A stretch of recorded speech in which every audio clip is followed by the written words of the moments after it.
Talking all that bullshit. I'ma put it to you like this, yo. This is for the nerds, this is for the brainiacs, this what we deserve. Go ahead and play it back, you ain't gonna touch me, you not gonna do nothing, you are not above me, I bet you wish you was me, I know it, I know.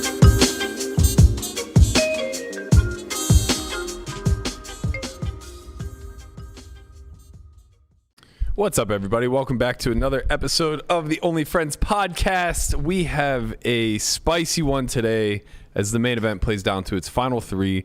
And my pick to click, the man in the khakis, Jake from Steak Farm. Tamayo, however you want to pronounce it. He's in the mix. Mm-hmm. He's really in the mix. With a real what did you predict yesterday? Third? I just said he was a really good buy at ICM. Yeah. Mm-hmm. A very, very, very good buy at ICM. And I regretfully did not buy any of him at ICM. Not that it was for sale, but we're joined by the one and only, the most beautiful man in poker, Jesse. He loves it when you say that, by the way. Yeah, I know he does. He loves it. How could he not? Look at him grinning. He is 5'8" after all. 5'8". 6 foot on Tinder. Yeah, we got a lot to catch up on. The final table was wild yesterday. Well, prior to that, actually, I want to get this out of the way because I'll forget otherwise. Seiver made his 5th final table of the summer, final tabling the 25K horse. He came up short. I think he got 6th in that one, if I'm not mistaken. Yeah.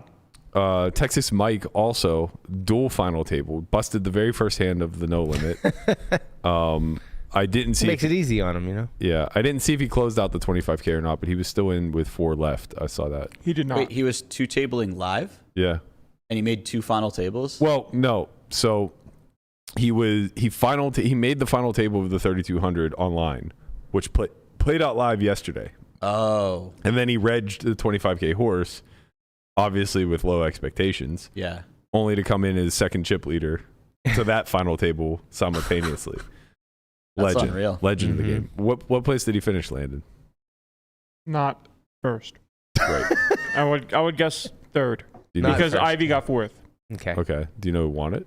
I do, but I can't pronounce the name at the moment. Albert. No, Albert got 2nd. Oh, okay, so it was the... I can say Albert, man. Well, I don't know. I'm the name guy. It's hard with a mouthful of peanut butter cookie. Yeah. No, I can His last name was Dar, so I thought maybe you couldn't pronounce that. So it was the Chinese guy. Yes. Yeah. But Zhao. I'm just assuming it was Zhao. It was... Let's assume it was Zhao. All right, man. You got it. So I think that should lock up Player of the Year for Seiver. I guess there's an outside chance Osmus could still win it by winning... Today's event, baby. The event of the crossbook, the 1K Super Turbo. That's right. This 1K Super Turbo suddenly has tremendous implications on the line. Huge tournament, this 1K Super Turbo. Jeremy's already in there. Of course he is. I'm busy fucking around with you idiots. I told you to go. I know, and I was like, yeah, let's go after. How bad can it be? Well, it's probably saving us 2 bullets, I would imagine. Yeah, it doesn't matter. Okay, so Rocco has... Rocco's going to be in the mix today. Rocco Super Turbo. Wait, was Jingjiao Lu the one who won the 25K yesterday? Yes. Okay. Man, that's so crazy. Like these like late bursts into. It's insane that anybody can keep creeping up the fucking leaderboard with what Seiver's done. Yeah. Yeah. That hey, you take that back. Wild. The 1K Super Turbo is the tournament of champions. It certainly is this year. Because if someone wins that, they win the bracelet. True. It used to be the main event. If somebody makes a deep main event run. This is the main event. Right. Now all of a sudden it's the 1K down bad that comes in after the closer somehow. Scott is thrilled to be in there. It's the forgotten about event that now Seiver, Landon, Osmus, Jingjiao Lu, fucking Rocco, and... Never forget. Chance said he's not playing it. So Chance is officially out of the running. Rookie mistake. He's taken himself out of the running. You gotta... Said the 3K PLO was his last event. Well, maybe that's going to change. Maybe that'll change. Maybe he's a sleeper pick. Surprise 1K Super Turbo. You're mostly out of this tournament, like, instantly. Well, it's unlimited re-entry. Yeah, like you max it, like you spin it up, and then like you just lose your all in and go home. Like, how long is the registration open till? 4? Probably something like this. 2 p.m. 2 p.m. Yeah. Okay. 2 p.m. Yeah, so you max at 2, you probably out of there at 2:15. Oh, you need to go. Why are you here? I'm serious. It's 11 o'clock. Yeah. You need to go. It started at 10? Yeah. Yeah, what the fuck are you doing here? Conrad wasn't here today. Yeah, we understand, and we appreciate your dedication to the game. But if registration closes at 2, I need you to put in at least 5 bullets to this thing. Like, what are we talking about here, kid? This is our last chance at glory. Yeah, get the fuck out of here. Go ahead. Why are you still sitting here? Order that Uber. I'm not gonna. Where am I gonna go until I get swept away? Yeah, swept away. Why don't you drive your Tesla down? Yeah, no shit. Get in the rocket ship. Me. How about you shut the fuck up? How about that? No, I'm being serious here. How long have you had your car, man? How long have you had your car? I'm busy telling them the gate code. Like almost 2 years. It hasn't moved in at least 18 months. 2 years. No, but it doesn't even move anymore. It will. It's on. That's my project after the series. My project after the series is drive the car. That's quite the project. I know.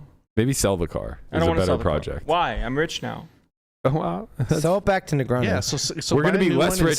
Sell your old one to me. We're gonna be less rich if you don't win this fucking 1K. Yeah. Not we. You. Buddy, I don't know if you're aware, but you took a quarter of this bet. I didn't take a quarter. What did you take? I took 10. Oh, you fucking I was gonna take less. What do you mean? I was like not poor, but like poor adjacent, and then I got second. I thought you took more after your score. I did take more. I took more to take it to 10 because I was like, if we lose $1 million, like 100K is annoying but feasible. Sure. Seems reasonable. Like we're only stuck 50, or I don't know what the number is. It feels like roll the number. It feels like infinite. It feels that way because that's how losing works.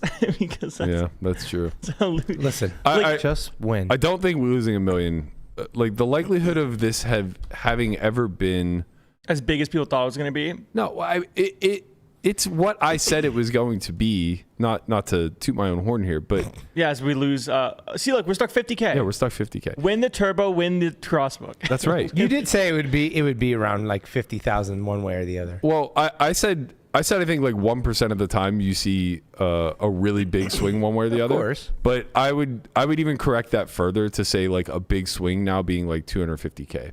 Like, I just don't think, I don't think even at the tails, this thing gets to 7 figures very often. Mm-hmm. Coming into the World Series, everybody's so fucking hype and everyone's going to have the sickest summer of all time. And, somebody's going to rip off 4 bracelets and like, it just never. Well, the thing is, you can have a 250K score and then also dust off 150,000 in buy-ins and you're only up 100K. That's the thing. Landon's probably cashed for 100K this summer. Right. He's losing 80,000. Right. So which, it's like, for all intents and purposes, is not like losing that much on the summer. I have friends that have lost much more. Not with how much you played. They're like playing 10Ks and stuff like this. Like okay, 25Ks. Team Cope. Let's not Team Cope. Let's like fucking relax. Losing 80K to summer is like not that hard. You lost 30 playing 5 tournaments. No, I lost less than 30. 27. Yeah. That is less than 30. This guy's unbelievable. No. But to be clear, live, I basically broke even. I lost all my money playing the online events. Yeah. Actually, I've lost money on playing. Yeah. Where did I lose my money? Because I cashed the 10K bounty. I free rolled the 10K main. Did you play the 25K or no? No. So I cashed the 10K bounty. I free rolled the 10K main. Did you? I thought you put all that money right back into the. Yeah, I mean, I probably lost like 5K in flip and goes. Yeah. After winning the I cashed the 5K online. Thief.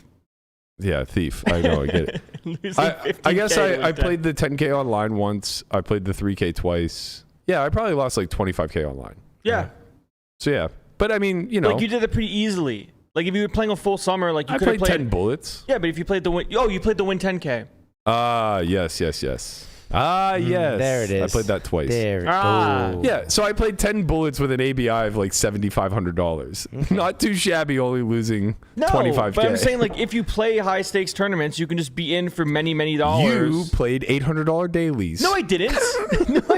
I played a couple of them here and there after I busted the bigger tournaments. Grinder. He played $1,100. I played a lot of fucking poker this summer, man. A lot of $1,100 one day. I don't want to hear any of this nonsense of like I was hearing from fucking like Sam and like Espen, like, man, like you took a Sunday where like the biggest thing going on was like an 1,100 daily at the win. That can't be true. It was 1,100, 250K. That was true. $1,100 was the biggest. For one Sunday, like for one, I was like, it was seniors week. I was like, I'm gonna play online this day because there was one tournament. They're like, It's like you don't even give a shit about the crossbook. It's like you're just gonna lose. I'm like, I took one day to play more volume online, and I probably played like 70 plus bullets this summer. Yeah, I've been in the streets. I've been playing fucking poker, man. I mean, like, I did look. my job this summer more than any other summer. Look, Landon has finally cracked. I did my fucking job, man. We're all I showed cracking up right now. I I only showed had up. one more tournament to go to not Everybody's crack, and down bad. today is the day. I'm fine. I showed up. You I seem lost fine. money. You seem fine. I am fine. I showed up. I lost money, and we try again. You know, if we did this crossbook in April, we'd be fine. Sure. But we didn't. If we did mutually played, we'd be fine. We Yada would be yada fine. yada. All that stuff doesn't matter. Like No. Are you saying April because it's too hot outside right now? So No, you cracked? we started no? Because he fucking got second in the WPT. yeah. That he also played. Like it would mutually. It would have been a nice. We would have not it would've lost. been more than morale. But like, yeah, This is what pre-production looks like, by the way, is these two yelling at each other. I would give you volume, but you know, parental as advice. does post production and the main part of production. I mean, look at the fume coming out of Landon. Berkey's face is unbelievable. He's just yapping, bro. all right, enough. No, this is good. Keep it going. It's completely out of context. You're just making Landon look like an idiot.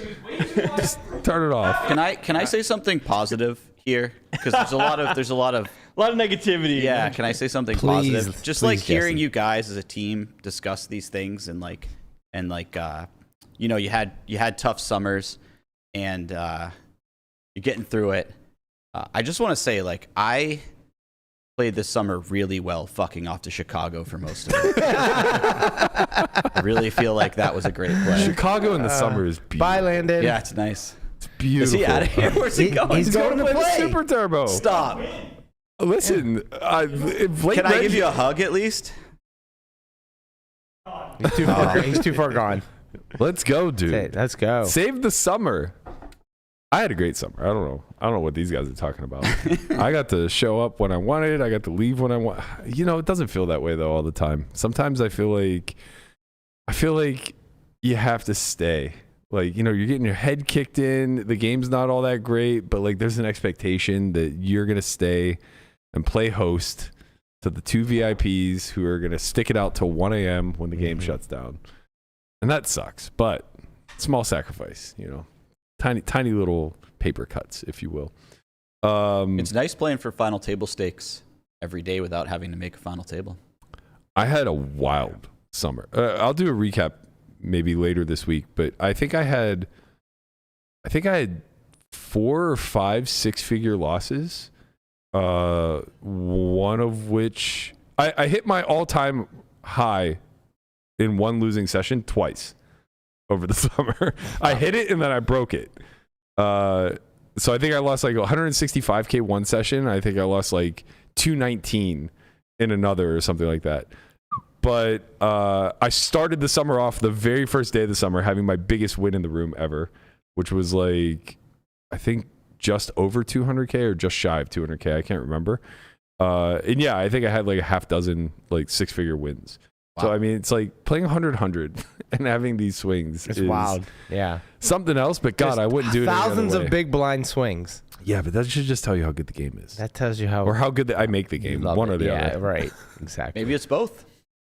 No one else is swinging like this. I'll tell you that much. No, you and this has been true for a dozen years at least. I remember when I first met you, and you told me that you had just had a big downswing at 10, 20, 40 and punished yourself by playing the uncapped 5-10 game at the Venetian, and you won 70 in like a week, 10 days or something. I remember this right? very vividly. It was 2013, right before I went on a big, or sorry, not 2013, 2010, right before I went deep in the main. I had a 70K month playing 5-10 at Venetian / wherever the fuck Hollis was running his game at the time. Oh, you're in the Hollis game. Oh, Nice. yeah. Oh yeah, I was definitely in the Hollis streets. So I picked up 70K that month, and then I got second in a Venetian event like 3 weeks later to start the summer for like 55K, and then 3 weeks after that was like 41st in the main. So I went from having like, I don't know, 40 or 50K whenever I ran into you to suddenly having like 390,000 at the end of the summer. I was like, oh, That's this pretty is sick. easy. Yeah. So when it's 5-10 It's not capped, you said, right? It wasn't back then. It is now. So what were you sitting with to win 70 in a month? 10K. Okay. Yeah, it was obviously just a big upswing, but like I had a lot of like 10 to 20K sessions. But wilder times, man. Yeah. Wilder times. Money went in really easy. I remember I played a 20K pot versus this VIP where I lost this pot. I got it in on 10-3 deuce, 2 clubs with pocket 10s. And he had 10-9 of clubs and only run it once. Just like snap fucked me. Wow. It was like 8 of clubs right on the turn. We move on. Speaking of moving on, some other guys who were around during that time frame. One, Jonathan Tamayo. Jake from State Farm. I love this nickname, by the way. Yeah.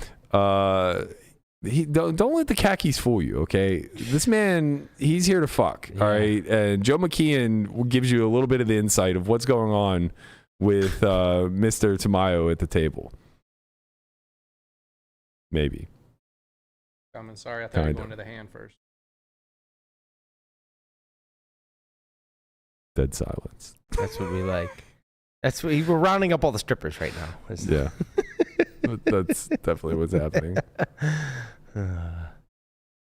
Number one strippers and blow guy on this whole final table. As soon as he busts, we're at whatever club he decides. I know he knows all the clubs so well, I don't even know them. To give you one to go, we're going to go to, but you know how John is. You've seen the man. You know the strippers dig the khakis. He's the number one.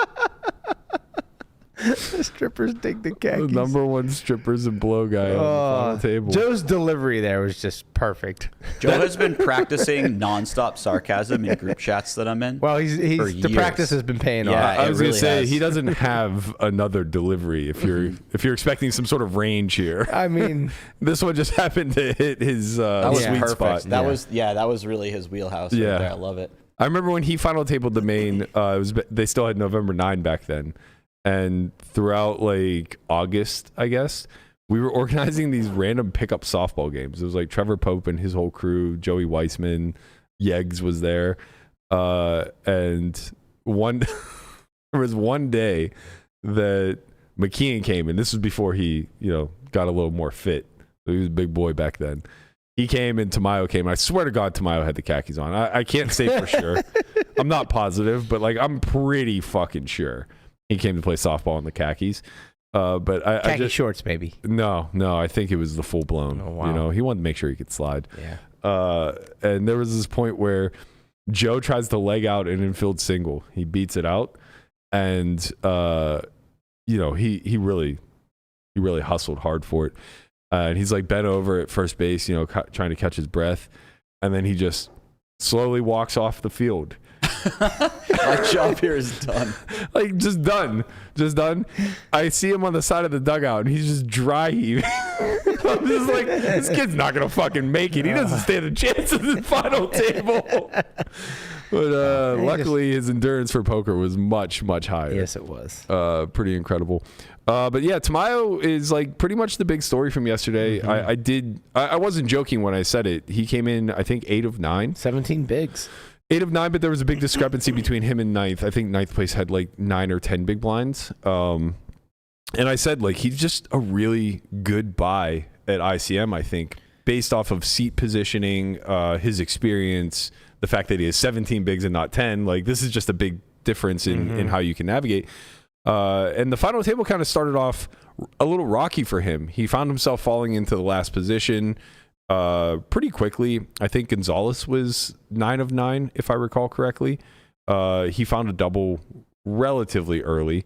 Tamayo was just kind of like navigating his shorter stack, and then eventually he was able to secure that double with ace 9 versus ace king, small blind versus button. So I think that this was, what was he down to at this point?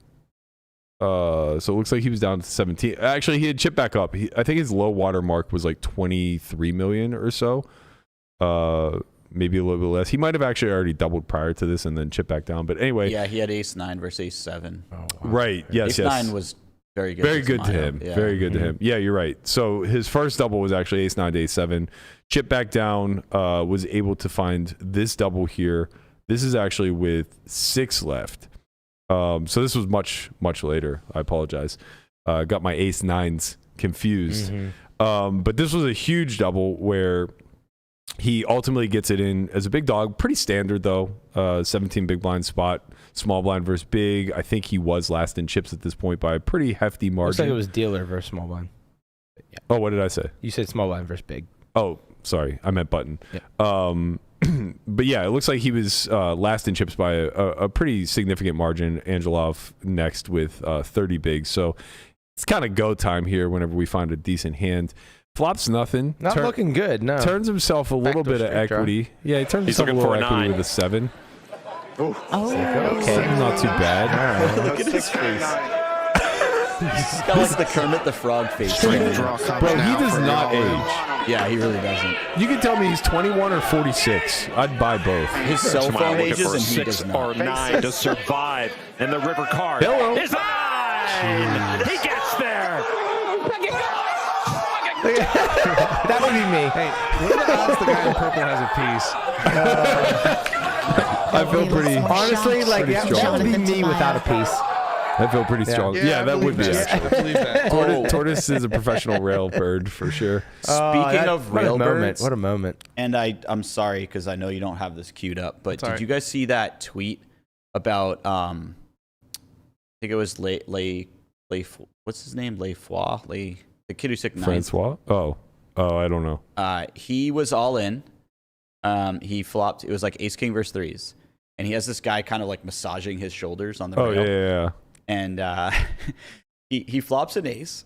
The guy turns a 3 against him, so he's dead on the turn. The river's an ace. The kid massaging his shoulder starts freaking out in his ear. No. Thinking he won. Yeah. And somebody clipped it and put on Twitter and wrote, "When your buddy from your local home." Yeah, dude, I did see that was good. So brutal. That's pretty great.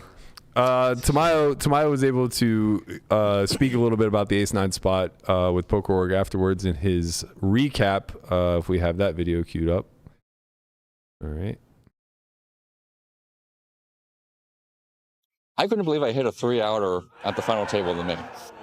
It doesn't feel like real life. Like I'm here. Like, cut to I it. knew what There the we go. realistic expectation was, and this exceeds it right now.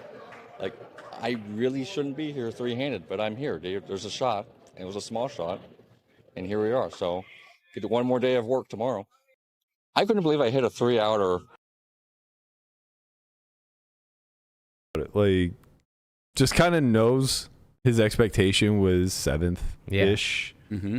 Which is kind of funny because, like, folding the queens secures that a lot more than if you risk your tournament life on the queens. Mm-hmm. You know, like, his expectation probably goes up a place or two.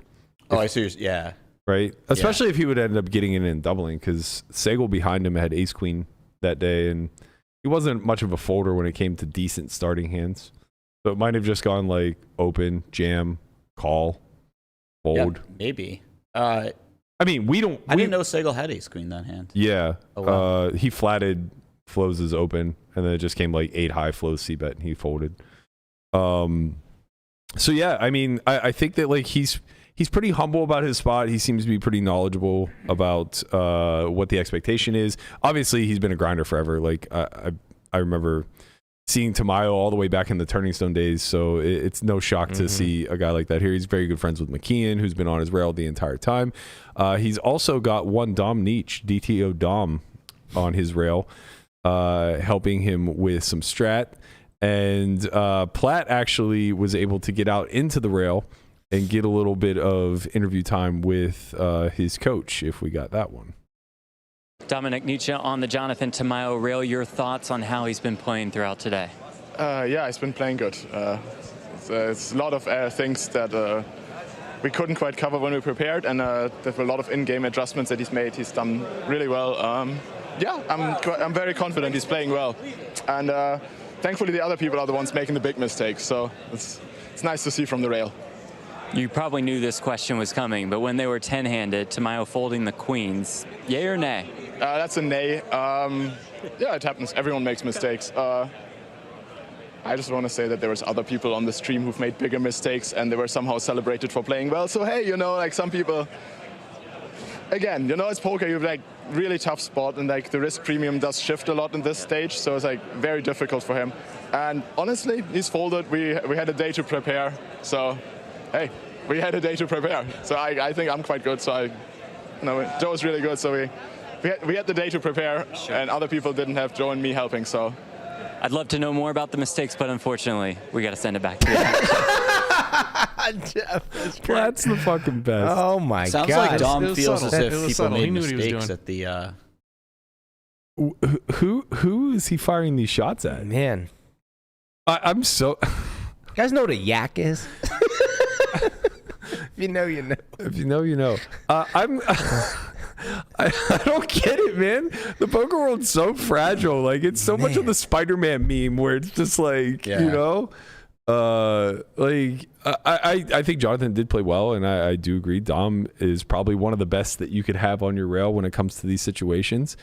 How much they got done in 24 hours, who knows? I can't imagine. Honestly, like, we'll get into this a little bit later, but I personally would love to see the November 9 come back. Like, I just think it was such a good. Maybe November's too far. Seems too far, yeah.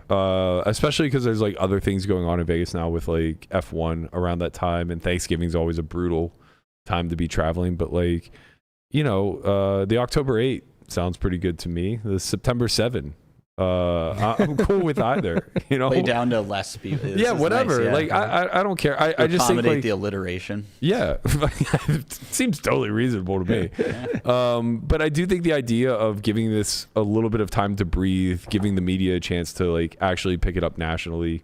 You know, the August 8, whatever. I don't care. I think that it would be beneficial. Again, we'll talk about that towards the end of the show because I don't want to step on it. But I found that interview to be quite hilarious on two sides, because like on one hand, obviously Dom is very correct in that everybody's an armchair quarterback and we're all sitting at home watching and we're pointing out every little fucking nuanced error that takes place as if like we would all do better in this high pressure situation, yada yada yada. But on the other hand, your boy folded queens with like, you know, a pretty clear spot where tens gets it in. But then he had a day to prepare.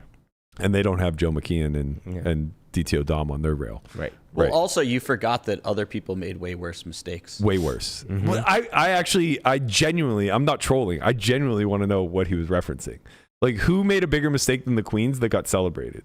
Sometimes it's nice to just say a broad statement and just let it let it breathe. Did he mean prior to the final table? Even if he meant prior, like the Chrissy hand. Maybe you think. Yeah, it's just not losing more. It's not right. Maybe he meant the King 6, Kim's King 6. I don't know. I don't think that had happened I don't think yet. it happened at that point yet. Yeah. Okay. Yeah. I mean, like, look, he's not wrong. Like, again, I said this yesterday, and I'll reiterate it today. It's poker. Mistakes are always going to be made. Right.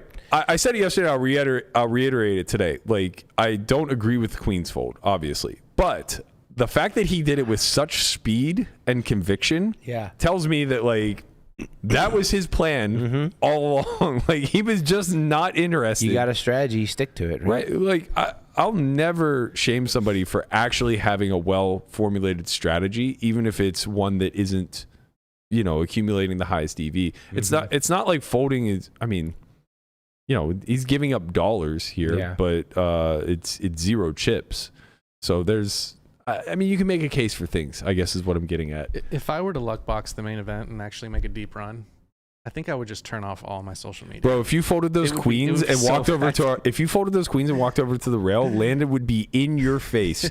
He would have his hands against your cheeks and go, "Are you an idiot sandwich? Have we taught you nothing?" But I'd be high-fiving you. I digress. Yeah, I mean, I think it's interesting because the conversation around the main, and this is, again, I keep stepping on like a later topic, but the conversation around the main is only really relevant when the main is happening, right? No one's going to talk about much of these hands. No one's ever going to talk about the ace-9, ace-king ever again. Like, that'll never be spoken about again, right? Unless he wins it. Even if he wins it, like, tell me the hands that whenever what's his name? The other man, the Scandies have done well in the main. Now that I think about it. By the way, Lena sounds exactly like Espen. If you just played audio of him and didn't show me a picture and played audio of Espen, I don't know that I could tell the two of them apart. Yeah, I mean, it's like you grind, you try. We do well. There's a few. Jacobson is who I was thinking of. Yeah. Tell me a hand that he went from 9th to win. Tell me a hand he fucking won. Right. I don't know. Yeah. Also, I think the guy who got second to Jacobson was Norwegian. I might be wrong about that. It was. I was literally just talking about this. It was the year that the cleaner got third. Did he? Yeah. Oh, okay. I thought he got second. No. I should know his name. We've like hung out before, but it was a long time ago. The guy who got second was a high stakes PLO player, and probably played some no limit tournaments, but that was not his main game for making money. And what's the cleaner's real name? I was literally just talking about this. Yeah. I feel like it starts with a J. Yeah. You got that pulled up, Guapo? Main event right now. It was 2014, I think. It's like when Helmuth called that guy an idiot from Northern Europe, all the Northern Europeans started winning the main event. Wasn't that guy Adam Levy? Wasn't it Ruthless that he called an idiot from Northern Europe? He's from like Ohio or something. Yeah, no, it is. It is. Ruthless that he called? Yeah, it was Ruthless. And he's from like Ohio or something. Yeah. He's not even from Northern California. No, I think Ruthless was at the table, but I don't think it was him that he was talking to. I think it was the Queen 10 hand. By the way, he peeled the big with Queen 10 suited and got berated for it, which is amazing. 2010 was a different time. Maybe it was him. Yeah, maybe it was. Or whenever the fuck it was. It was at least 10. I think it was 2010 because that was the year. I think Levy went deep that same year. Idiot from Northern Europe. But yeah. Anyway. Oh, and then he started yelling at the dealer for dealing the hand, but the dealer had literally like. The dealer who dealt the last hand wasn't in the box anymore. This other guy had switched in, so he just looks at him, just kind of goes like this. He goes, "I just sat down." The whole clip is amazing. So classic. Yeah, man. How many will be remembered? Yes, of course. Oh yeah, that's right. I was right. It does start with a J. Yep. Van Hoof. How do you forget a name like Van Hoof? Because it's a unique name. Wow, man. Look at that discrepancy. Imagine playing heads up for $5 million. Jesus Christ. I thought that they had chopped. I imagine they had to have, right? No, they didn't. I know they didn't. Yeah, but really? But I thought they had because that Ace 10, Ace X suited rip from Van Hoof versus Jacobson and knocked Van Hoof out was kind of wild. Yeah. Considering the, I guess like the skill level of the players and like even back then, like their ICM awareness and stuff. But Jacobson had kind of just climbed up the chip counts for 2 days and was getting the best of everyone, or it seemed like. Right. And I guess he was just sick of them. Yeah. But even Jacobson 3-bet called off Ace 10 3-handed, which seems you have to have a pretty strong read that your opponent's going to get very out of line for that to be okay. Yeah. I don't know what the chip's depths were or like what the size. You know what I mean? Like sometimes you 3-bet to commit. Yeah. I don't have very good memory. It sounds like you remember the hand a lot better than I even recall. What was I going to say about that? I don't know. Anyway, saw some fan favorites I'm sure it's overwhelming in the moment. Saw some fan favorites fall early. Flows went out 7th place. What did you think about his Ace Jack squeeze? I found that to be like a really interesting spot, and I think it's a very difficult one. Yeah, I think the looser the chip leader is from UTG, the better the squeeze becomes. And this guy was somewhat... You think that's even true with Lena calling small blind? Because that range has to be pretty condensed. Yeah, Lena... See, this is the kind of spot where you can clearly see why Lena's better than other people, because I'm fairly confident that if you run that with ICM, you're going to see either pure calls from queens or very close to pure calls, and he just finds it where almost nobody finds it. Yeah, in Flows' exit interview, they asked him about Lena trapping there, and he goes, it's not a trap. Like, he just cannot get queens in versus the chip leader, so that's always going to be a call. Yeah. So it seems like he was conscious of the fact that those hands existed, but he snap jammed the Ace Jack, which to me, I guess I feel like that hand specifically is pretty problematic because I don't know how much of like the hands that you're targeting to fold are really in Lena's range. I mean, I guess like he has to peel king queen suited pre versus even under the gun chip lead, and I'm sure he has like a lot of small pairs that will fold just because set mining here is worth so much. So the shove can't be bad. I'm not trying to be critical of the shove. I'm just trying to critically think through. Sure. Like ace jack is obviously stone bottom, right? And I'm just wondering if it's close enough where you would jam ace jack suited and maybe do anything else with ace jack off, kind of thing. Yeah, or I could even see arguments where or maybe the other way sometimes around. you shove like ace 4 suited or something, and you peel ace jack because ace jack plays okay on the stack depth multi-way. Like it's not a great hand to play multi-way, but on the stack depth, it's that was kind of what I was speculating in our group chat because like I don't think Lena is calling with like 9s minus very often versus shove. That's what I was thinking, or at least 8s fold. So yeah, so if like basically if like the only benefit to having ace jack is that you flip against 10s and 9s. Yeah. But you also like block some hands that are auto folds like queen jack suited or even ace jack for himself type of stuff. Maybe that's not so beneficial. You don't know. Maybe 9s and 10s is enough that it's a better hand to shove. But if he ever folds 9s, maybe it gets becomes, really close. Yeah. It's an interesting one. This is where I would have done just what Flows did. I think. Well, I don't know. When I run into like cusp spots, despite me being as recklessly aggressive as I am, I tend to gravitate towards call a lot. I was not expecting you to say that. Yeah, like if I had king queen in that spot, I think that a lot of people, I think that's like a cuspy hand that could go either way. And I'm just always very much of the mindset of like these hands when they make top pair are just like really fucking good. Yeah, and they're really easy to play on 20 bigs, right? So it's like, I think king queen is comparatively a much easier just call, right? Yeah, for sure. Not saying like it's easy compared to jamming, but it's a bit easier than ace jack. Or yeah, and I guess like when I see stuff like that, it's same thing with ace jack. It's just like, wow, it's just really easy to play these. Like the way they flop equity, be it they don't flop a lot of middle pair type holdings, and like when they do flop equity, it's just like pretty easy to get the money in multi-way type of stuff. Your jack high boards are so good for you because Lena does have queen jack suited, king jack suited. Right. He's likely to not get away from it on a lot of runouts. Yeah, especially given the SPR shrinking multi-way, stuff like that. Yeah, like you're gonna have 18 bigs post flop into like a 7 or 8 big blind pot. Like he's just going to have to get in king jack. Yeah, and I wonder if there are any considerations for Flows' seat as well. Like all things considered, he has like the third Jesus seat, I guess. Right? Griff having the second Jesus seat and Tamayo having the actual Jesus seat, where he has position on all the best players and all the chips. Where like, you know, Griff has all the chips and position on all the best players who have chips on down the line to where you have Brian Kim who's in like the absolute nut low seat.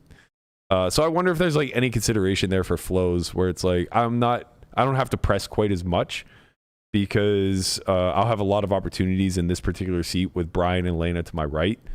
And additionally, doubling in this seat is just worth a lot more than if I double in Brian Kim's seat, kind of thing. That's fair. Like if I'm in Kim's seat and I have the ace jack, I probably just yeet it because, you know, we got to get all the chip. Like we have to be, we don't have to, but like being chip leader is worth a lot now.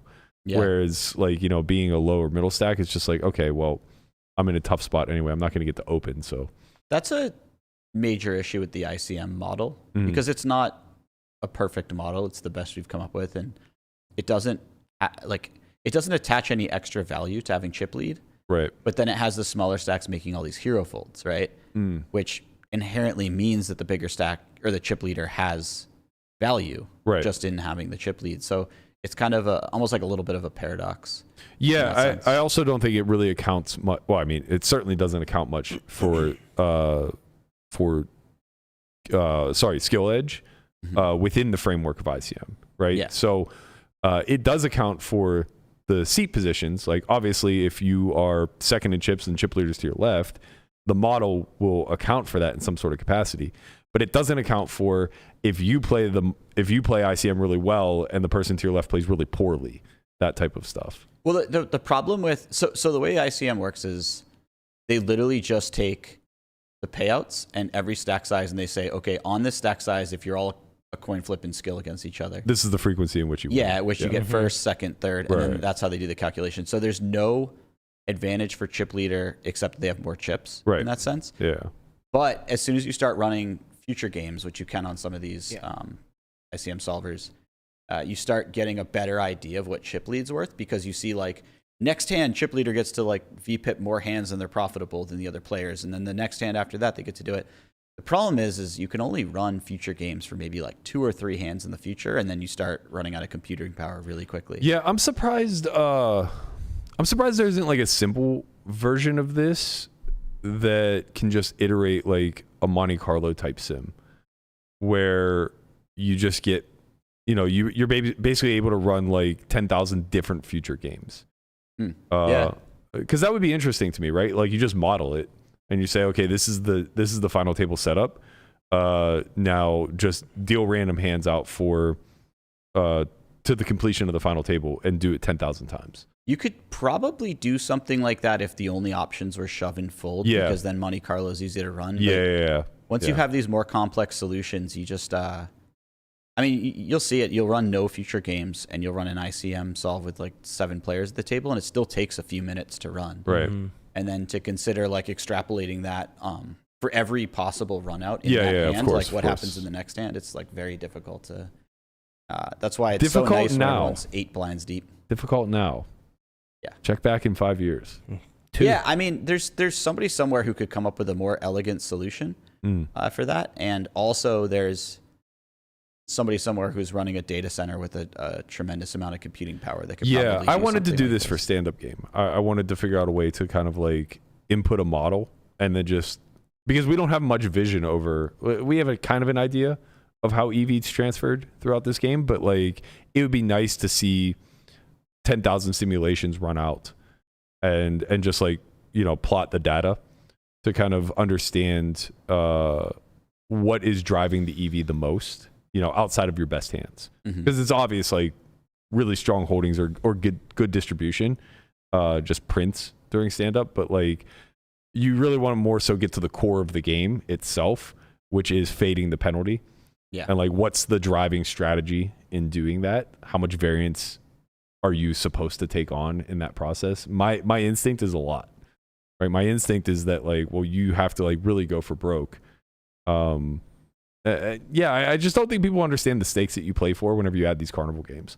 Like we played live at the bike where we did 5 big blind bounty on Jack 4 and we were playing 8-handed. Like just like people have no idea how big that bounty is. Yeah. They just casually play and like so you're getting 35 bigs whenever you went with Jack 4. Yeah. Wow. Yeah, I rifled off 200 big blinds with Jack 4 into kings, and Polk made a video about it, like flaming me, and it's like, buddy, like there's a 35 big blind bounty, like you just put 200 blinds in. Yeah. It's a big fucking overlay. Yeah, you're putting 200 bigs in a nice chunk of the time compared to any other poker format for sure. Right. I digress. We're we're way off. We're a little bit off. Yeah. It's interesting though because ICM really is such a deep driving model. Whenever you have this one-of-one spot, like that's something that I think people overlook, or at least they have overlooked a little bit as we kind of like pick and choose which hands we want to criticize the most and dig the most deep into.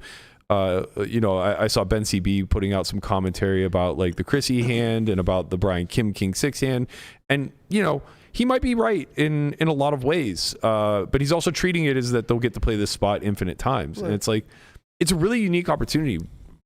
Outlasting a field of 10,000 players, which is at a buy-in level that creates the biggest prize pools that $100 million prize pool, I don't think we see anywhere else. No. Correct me if I'm wrong, but like, there's never been 100 people in $1 million buy-in. There's never been 1,000 people in 100K buy-in. It's just like this is the largest prize pool you will ever play in modern poker times, right? And you're fortunate enough to be competing for like a third of it. What was the one drop that Bryn won? That didn't get 100 people. No, I don't think so. He won it for. 8 mil? No. 22 million, I think. Yeah, he got a lot, but he also. But I think it was like a third of the prize pool. I think it was that may be 50. I think it was like 56 people, because it was a pro-am, right? Where you had the. Yeah, they did the invite only. I believe so. I'm pretty sure it was 28 of each, but I could be mistaken about that. Maybe it was 100. So maybe that was the biggest prize pool of all time. So I think he chopped it for like 18. I think which you're means right. First was more than that. I think presumably. first was 22 or 24, if I recall correctly. It could have been very top heavy, though. I don't know.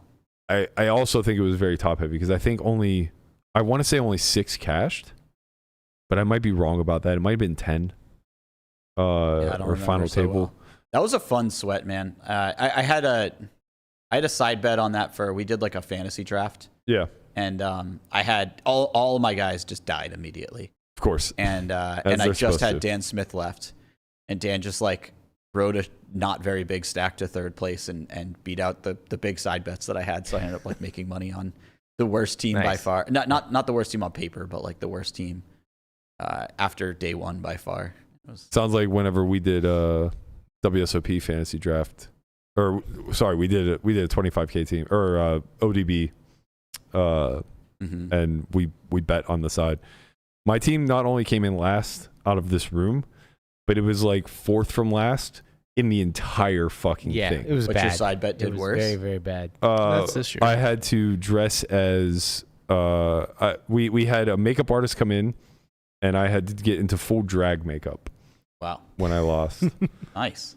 Yeah, those are in the that footage is somewhere in the lost archives. That's actually a gear I didn't know you had, Berkey. So I'm pretty excited. I pay about my that. bets, man. I don't welch. And obviously it was fucking Melissa's idea, of course. Of course. Nice. Like if she had lost, what was the worst that was gonna happen? What was it? What I don't even remember what it was. Who knows? Yeah. Nothing. Right. The stakes were nowhere near as high for anyone other than me. Like, me losing was the tragedy. When you guys started this podcast, I remember thinking specifically that it was really important that you got Melissa on here. Like she adds an element that's very unique to. Yeah, I think what ended up happening. I shouldn't speak for her, but I think in a big way, the podcast, like our community's not the same as like the sports world where you could just have a barstool type of podcast, and it's not the same as like what's the Call Her Daddy podcast where you can kind of like speak out of pocket without people flaming you because our community is so small and tight niche or tight knit rather. So I think like there were moments of her really just speaking her mind, and the backlash that came, even though it's just a couple hundred people on poker Twitter, is enough to make you not want to do it again. And I really think that like gradually over the months and eventually like over the years, Melissa toned it down to a point where it was like she was kind of just doing what we do, which is just participating in the poker chatter and not putting herself out there to be on the edge, so to speak. And I can't blame her. Like I do the same. Like when we first started the pod, I came with the intention of just like, yeah, whatever. Like I'm just gonna say whatever because it's entertaining. Like a lot of the podcasts I watch, they're not filtered. Like it's fine, just do that. And then suddenly like I'm fighting these weird social wars over and over again, where I'm getting painted into a specific corner because of a hyperbolic take on one thing or the other that clearly wasn't serious and meant in jest, but it triggered this group or that group or whatever. It's like, okay, well, now I see why Ingram never takes a fucking stance. It's just so much easier to fence sit. Oh yeah, fence sitting's great. I've been fence sitting for like 38 years now. Why piss people off? I came right out of at birth. Popped out. Doctor's like, how do you like the world? I was like, it's okay. It's good. It's not bad. Yeah, got some ups and downs. But yeah, I mean, Melissa's great. I look forward to having her back sooner than later. But I hope she goes back to airing out a little bit of dirty laundry because I appreciated I that. suspect she won't. Yeah. We'll see. I mean, we all get a little bit older. We all get a little bit less. Nobody wants to be a puppet, man. Nobody wants to be maybe the Vegas pig, actually.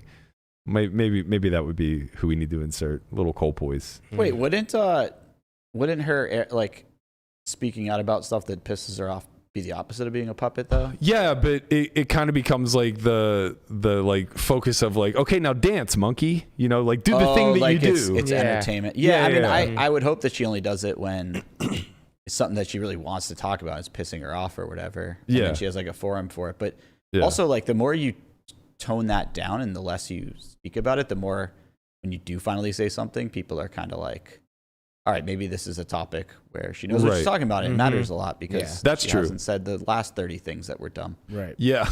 Yeah, that's for sure true. Like I'm generally like a considered like a very nice guy, and I've had quarrels about a couple human beings in the past, and I remember specifically one of my mutual friends with the person was like, whoa, like what did they do? Because like for you to be upset, yeah, right, really, you know what I mean? So no, like for that, sure. that adds some power when she doesn't say anything. Absolutely. I agree. Yeah. What did they do? I'll tell you off. I'll definitely tell you off. There's that fence. No, it's just it's been resolved, so I don't even need to. Relax, I'm fucking with you. Yep. You don't, old wounds. Dance, puppet, dance. All right, let's get to probably the most debated hand that took place at the final table. Brian Kim. We'll kind of call him a local legend. I mean, he's an LA guy, grew up in the cash scene, now lives in Australia, and mostly has switched to playing high roller tournaments, specifically the Triton events, and other 25K plus type buy-ins. Really big spot for him. So maybe an orbit or two prior, kind of the exact same spot. Button opens king queen off. He 3-bets king 8 suited, gets it through off of like 20-25, something like that. Thinks this is. This particular hand is so fascinating to me on so many levels. I can't wait to kind of get your take on it, Jess. So the button opens ace 8 off, which is obviously correct. Kim, who's covered and has roughly 25 bigs, 3-bets king 6 suited, going to be a mix, but definitely a hand that we're going to 3-bet. We see Lena then kind of pause, and we know that a 4-bet's coming, right? And I think in real time, my instinct was just like jam. Just lay up jam. You have them both covered by 3x. Tens is a hand that's vulnerable and doesn't want to see a flop. We obviously just like need to get the money in here. He goes for the 4-bet click.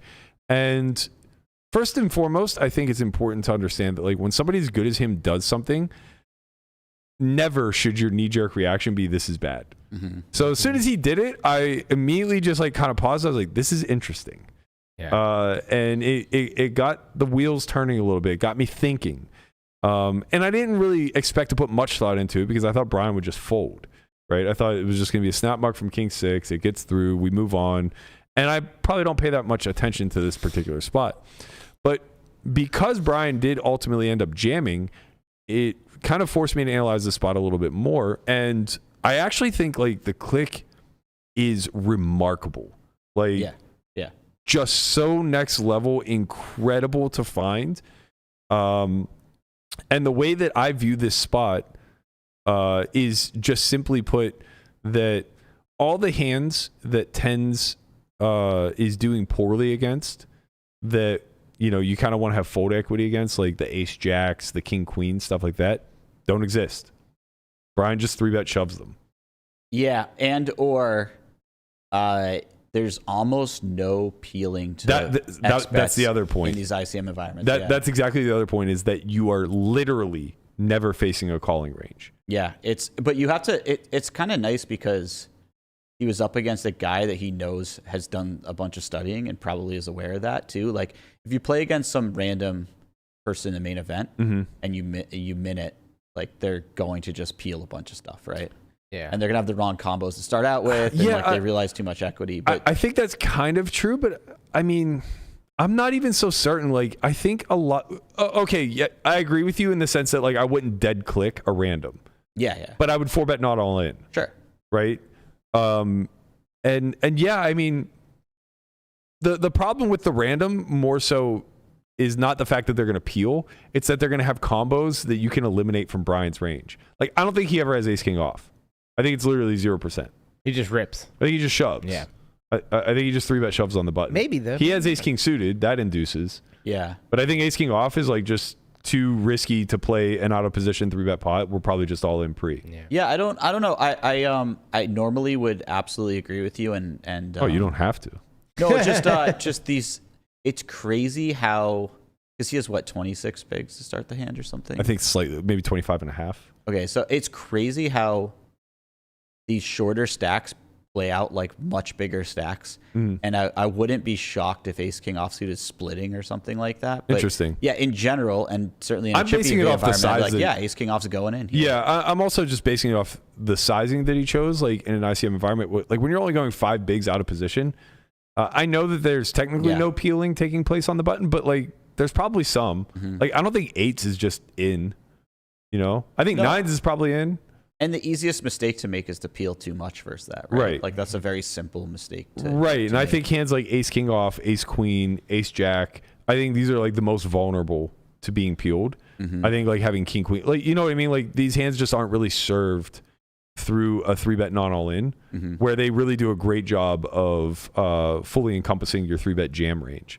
So I think Lena's like really identifying here that Brian's studied. He's not going to have the majority of these hands that may otherwise exist that he would like to have fold equity against, like an ace jack, and therefore, like, since he's so polar, and he's just going to have hands that 10s are fucked against anyway, and then a bunch of hands that 10s completely dominate, it's worth trying to squeeze out that little additional EV, either from a punt or from a hand that may not call off, like, you know, an ace 5 suited, for instance. Yeah.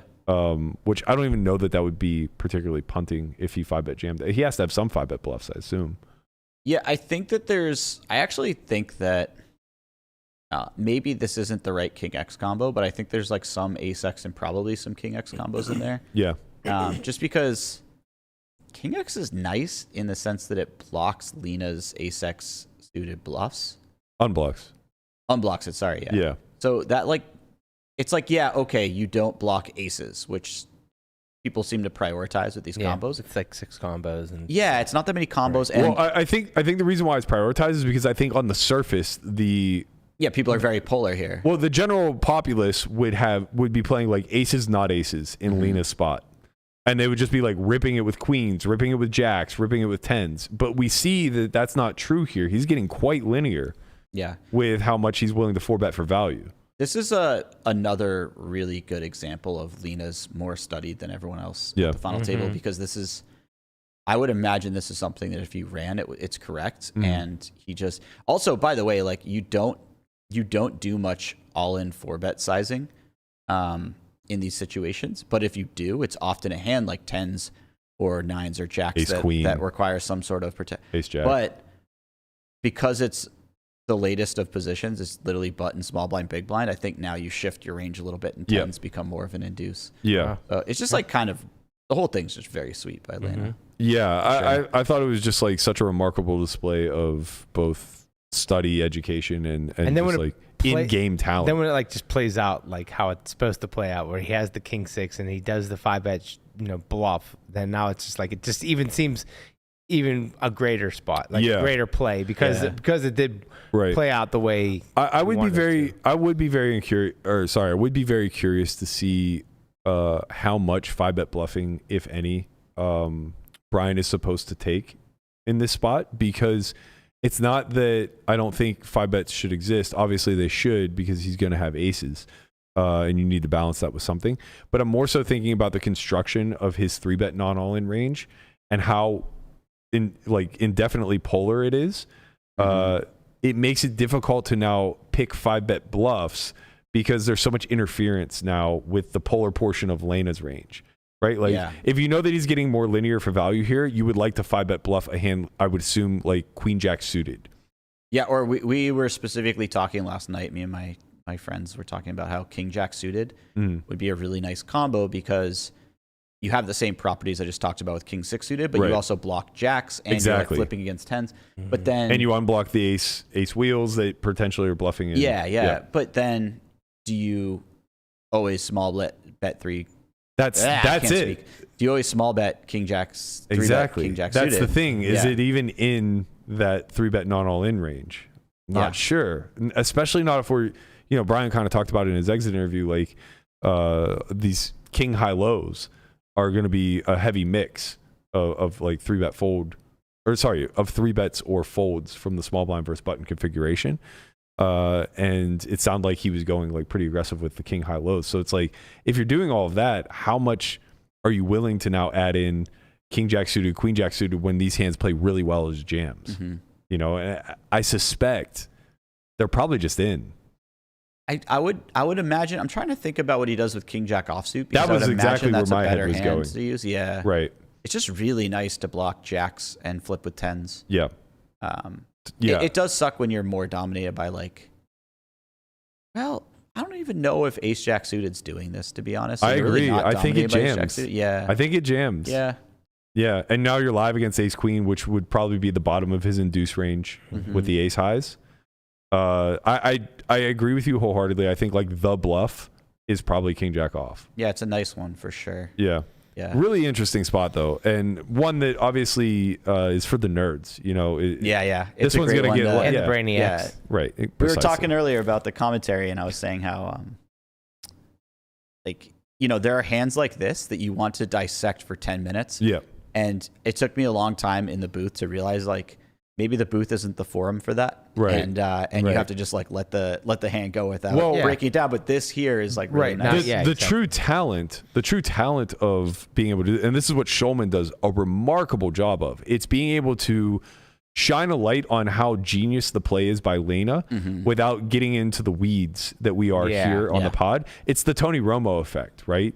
And it just comes from voice inflection and a particular choice in vocabulary where to the layperson, they know that something really incredible just happened. Yeah. And to the nerds, they caught just one or two kind of like trigger words that indicate like he really just like, saying something like linear or bottom of value range would be just enough for the nerds to just like reconsider the whole spot and be like, oh wow, like this is really fucking genius. Yeah, or like something, I don't know if Schulman's ever said these two words together, but like this is a very Schulman-esque phrase. Like if he said like brilliant induction, both sides know exactly what he's saying. And exactly. I didn't really think about his inflection and how powerful that is, but that's a great point too. Like his inflection is really fantastic for those. It's so good. Yeah. And I think about like Romo with that. Like he'll say things that are code that I as a layperson don't understand. Like I get loosely what a Tampa 2 defense is kind of thing or whatever, but he'll say, he'll speak football ease, but he does it with this level of excitement that makes me understand. I don't need to know what a Tampa 2 defense is. I just know that this guy picked it apart. Yeah. You know what I mean? And I think something like, great just happened. Yeah, I think that's what but you can see your eyes tell you something great happened. Right. He fills in the blanks as to why it's great. Right. And I think that's what Schulman does an incredible job of as well, which is a pretty reasonable segue, I think, into maybe a larger conversation that is coming off of the back of yesterday's event. So there was a lot of conversation on Twitter with regards to the coverage, as there is every year. Obviously, there's always a lot of pushback with the fact that PokerGo puts it behind a paywall. And I think that that's a separate conversation. Way too early with this one. I think that's a separate conversation that can be had in a very general sense. Like, look, if Chrissy had made the main event final table, and suddenly there was this massive national interest because a woman in final table for the first time since Barbara Enright 95, all of a sudden there might just be peak interest from randos. Oh, for sure. Right? They're not going to subscribe to PokerGo. They maybe catch the free hour on YouTube. But like, let's say that they catch the free hour on YouTube, and let's say that does really well. So I think I was watching it briefly yesterday. I think it had like 16K concurrent, right? Let's say it does 5x those numbers, 100K concurrent. Yeah. Right? And they get 1 hour free preview. What percentage of those do you think then what percentage of those do you think don't have a subscription already to PokerGo? 95? A lot, yeah. Yeah, so let's say 95%, right? So now of that 95%, what percentage of them do you think actually go to PokerGo, create an account, and now sign up for new traffic in order to continue watching like 5-10% max. There's no way I that think it's it's 10%. There's 0.5. no way that it's 10%. I would say 1% is actually like. I think 1% 1%. of the 5%.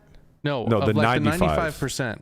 5% already have a subscription. yeah. 95 don't. Yeah. Okay. Right. I would say of that 95%, you're lucky if you get 1%, maybe 2. I think you that's might be right. I think This that's is kind of your super wheelhouse, generous. right, Guabo? What's that? Isn't this kind of your wheelhouse? What, subscriptions? Like YouTube analytics and knowing like conversion That- rate. I that feel like would- you're very good at this. That would definitely be more on Andre's side. Okay. This is just me Spitballing. I think understanding the market. Like, I don't think they're getting that kind of, it's not retention, but acquisition of customers. Yeah, and I think like 1% is wildly generous. Yeah. I think it's more like, so you're talking 95,000 people. I think you're talking they get hundreds of signups, not thousands, not tens of thousands, hundreds of signups. Yeah, I agree. So we're talking like maybe 0.1% is retained now to watch that final table. That's a travesty. That is an absolute travesty if you have an audience, if you have 100,000 people captivated. And again, I'm exaggerating. It was only 16K for this one. But like, let's say that the Kristen Bicknell effect comes into play and like it just blows out of the water, right? And they do get 100,000 concurrent. To only capture a few hundred of those eyeballs thereafter the fact is an absolute travesty. Yeah, but what's the alternative to that? ESPN. But I mean, you know. But they tried that route and it didn't work, right? Like I see like comments a lot on YouTube that are like they've put it behind a paywall and they're killing poker, but it's like they didn't make it the other way. Like it was more a choice. The contract was negotiated, right? Like ESPN didn't want to. But before they were on Poker Go, they were dropped by ESPN, I thought, and it was on CBS Sports or something like that. It's currently on CBS Sports. Okay. But not the live stream. The live stream was on ESPN. People don't remember this for some odd reason. No, I remember when it was on ESPN. It was just on for hours. Yeah, you should remember. You were the break desk. But there was a gap between it being on ESPN Correct. and it being on Poker Go. So at some point, ESPN was never on Poker discontinued. Go. Oh, yeah. Yes. In 2019, I believe the contract ran out, or okay. I'm pretty sure it was 2019 was the last year for ESPN. But it was a contract negotiation thing. I don't think Poker Go owns the rights to WSOP footage, and either they weren't happy with what ESPN was offering, or ESPN just totally pulled the offers. I'm not in the inside, so I'm not sure. But in any event, like that came to a screeching halt.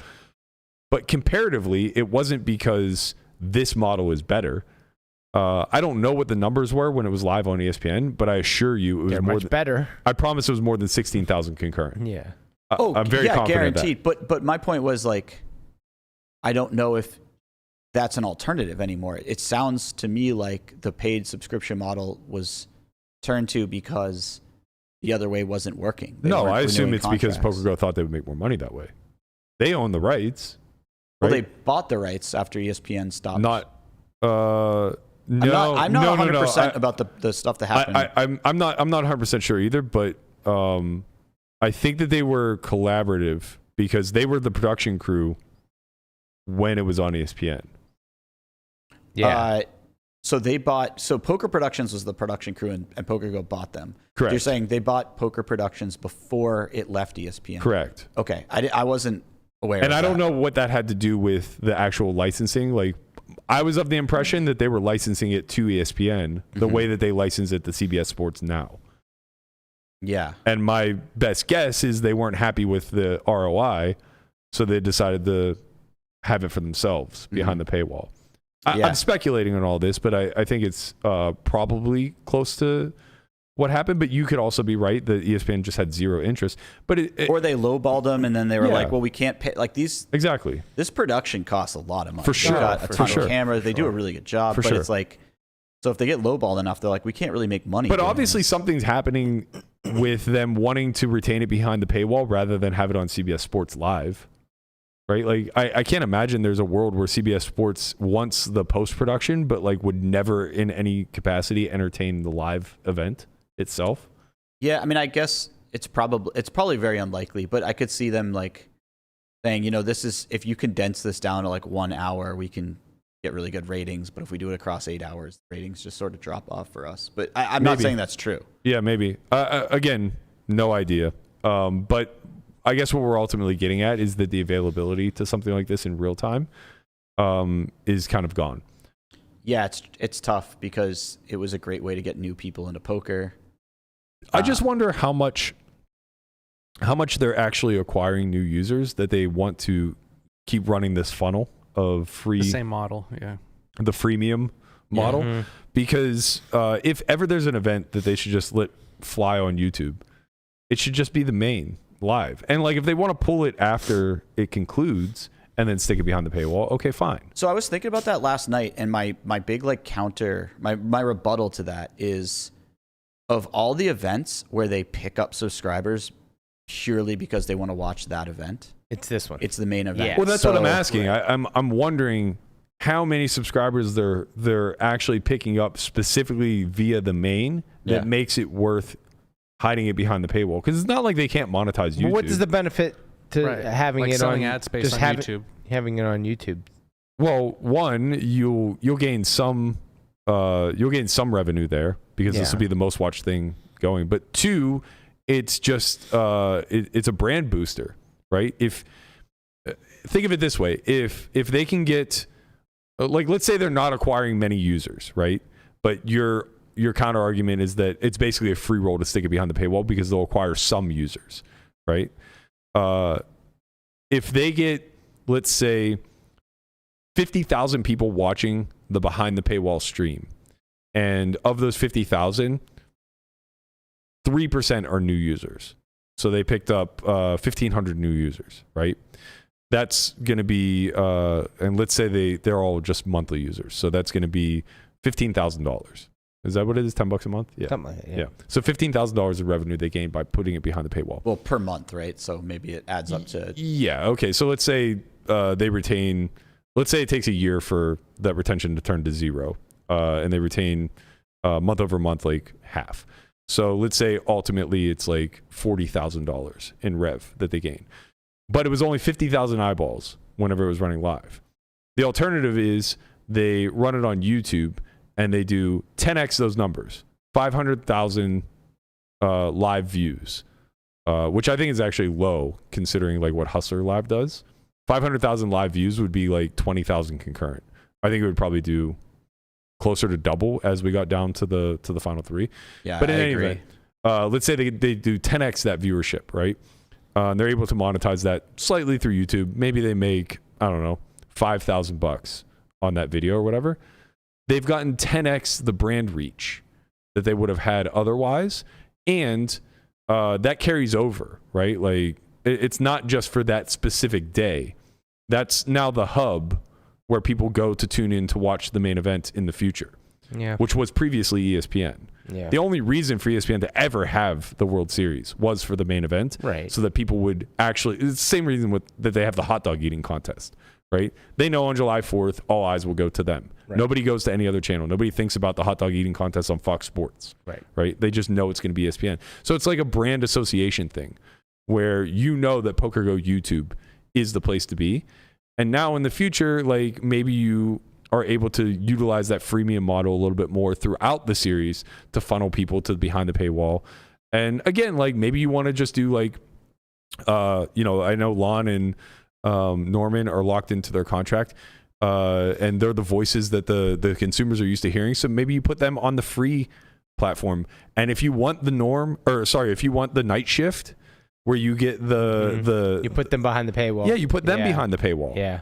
People will pay up for a premium service like that. Yeah. I don't know. To me, it strikes me as an opportunity lost to grow, not just the game, but also like your personal business model. Like for years, we've struggled with Poker Out Loud. We know that it's our flagship piece of content, and we can't figure out how to release it for free. Right. We know that free is the path to getting more people interested in what we do because this is a watchable product, but it's also one of those things where it's the mainstay of what we sell. So if we just put it all out for free, why would anybody subscribe? Right. And that's the tricky back and forth of a subscription model. At the end of the day, new episode just dropped yesterday. That's by right. The way, yeah. That is true. At the end of the day, nobody wants to run a subscription model. It's like the worst fucking way to try to make money. You just want to sell a one-off product if you can. But these are the times that we live in. Yep. And that kind of shifts me. Oh, okay. So like I'm glossing over a few things, but like Pads put out a tweet. He said, as a community, we somehow need to do better with the main event footage. It's our Super Bowl, and I'm not sure if November 9 is the answer with a big buildup. I'm not sure if all other days empty of events in the series and everybody watches, but the appetite is there. I'm sure of that. We need to maximize and milk this one opportunity every year. And like, this is one that I just couldn't agree with him more. And I don't know necessarily what to do about it. Like, it's one of those things where it's easy to identify a problem and it's difficult to find solutions because grand scheme of things, nobody cares about poker. But nobody cares about hot dog eating either. But if you make enough documentaries and stick them on Netflix and you have a little bit of controversy and you know every 4th of July the event is going to be there, at least once a year people give a shit, right? I would like to say that me and Lamanna about hot dog. You guys are all about the glizzies. Yes, exactly. That's right. Yeah. But speak for yourself. Truly, like once a year, everybody in America is counting how many fucking hot dogs this guy shoves down his gullet. You know? Yeah. And I hate to reduce our game to that, but once a year, we literally have an event that is so big that anybody who's ever done any tiny little sliver of gambling in their life is at least paying some attention to it. Like they have their ears open to hear about the World Series of Poker. Pads followed up and he said, I honestly think November 9 was great. It gives brands more time to get involved and invest into the players. Mainstream media more likely to get involved. We need a proper viewer experience like a stadium/theater. It shouldn't run over other events. Having Negreanu Helmuth on the sideline commentating was great and added a lot. Commentator lineup needs to be reconsidered. Parentheses, love Maria. I think that this touches on a few things that are really critical here. First, like the Thunderdome was always pretty great. There were some things that I think like everybody would have liked to have seen changed, and a lot of those things actually were changed in the new setup. But what was lost in the new setup is the viewer experience live is just atrocious. You can't see anything. The rail is very condensed. It's small. Once people bust, they don't let new people come in and fill the seats. It's not an open event. It's not open to the public, right? Right. The Penn and Teller Theater was special. Yeah. It was an arena-esque feel, you know? I don't think Hypersports X is the answer. No. After watching Landon's final table there. Yeah. That was a terrible viewing experience especially if you were above. If you were like they honestly didn't utilize the space very well. Agreed. Right. Like, and I don't think they can because of production. Mm-hmm. Like I think they wall off that whole left side because that's what I was about to talk about. That whole left side where they had the bar, like that entire side could have been used for all the people that were upstairs. Yeah, I'm of the impression that that's like where the majority of the production is taking place. So it becomes really difficult to open that up to people. Like you can't have them walking through shots or tripping over cords, walking through interviews, shit like that. And honestly, like the space is just small. It's meant for a very, very small crowd of like 50. But I think what Pads is speaking to more so is opening this up to the general populace and kind of getting a viewership where it's a few hundred people live, maybe even 1,000 if we can manage something like that, and then tens of thousands, if not hundreds of thousands, online. Like, end of the day, it's a big problem when things like the Hustler $1 Million Game, things like Triton, cash games, even Triton high rollers we were talking about previously, the $1 Million buy-in. It's a huge problem when those events are massively watched more so than the main event of World Series. Yeah. And like not even, I can't fathom the numbers are even remotely close.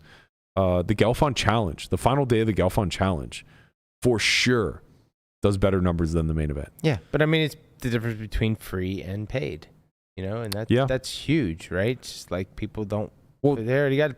That brings us full circle then back to the conversation. Right. Is like, why would they do it for free? And it's like that's the answer, right? Is look at that. That's to build Penn and Teller. That's I think. Yeah, that's the Penn and Teller. Penn and Teller was so elite, man. WSOP. It was so good. I had no idea what it was going to be like in 2012, and then I'm walking in, and there's just a line running down the hallway, all the way back to where the tournament's going in the summer, and it's just like people not associated with any players. They're just getting open public tickets. Right. Yeah, and you know, cool. It's like you said. It's like when you have 3 months to prepare, you can fly all your friends in, or they can all make plans to be there on this date. Everyone can do that. They can't do it a day out, right? They got, like you said, they got jobs. They got, it's hard to just grab a flight. But when they know there's going to be an event, it's going to be in Vegas. It's 3 months from now. Everybody makes plans. That's why you're going to see 1,000 people watching it. Yeah, I think that's true, and I think that you can. Again, 3 months might be way too much. Yeah, but I think there are other things that you can like align this with that get people into town. They're happy to be here already. Like, honestly, if everybody was smart, it would be one of those things where, like, let's say the WSOP decides to do like an August 8, and they play down in the final 8 now, and they come back in August. Let's say the end of August, right? Yeah. WPT just throws a fucking main event on the schedule.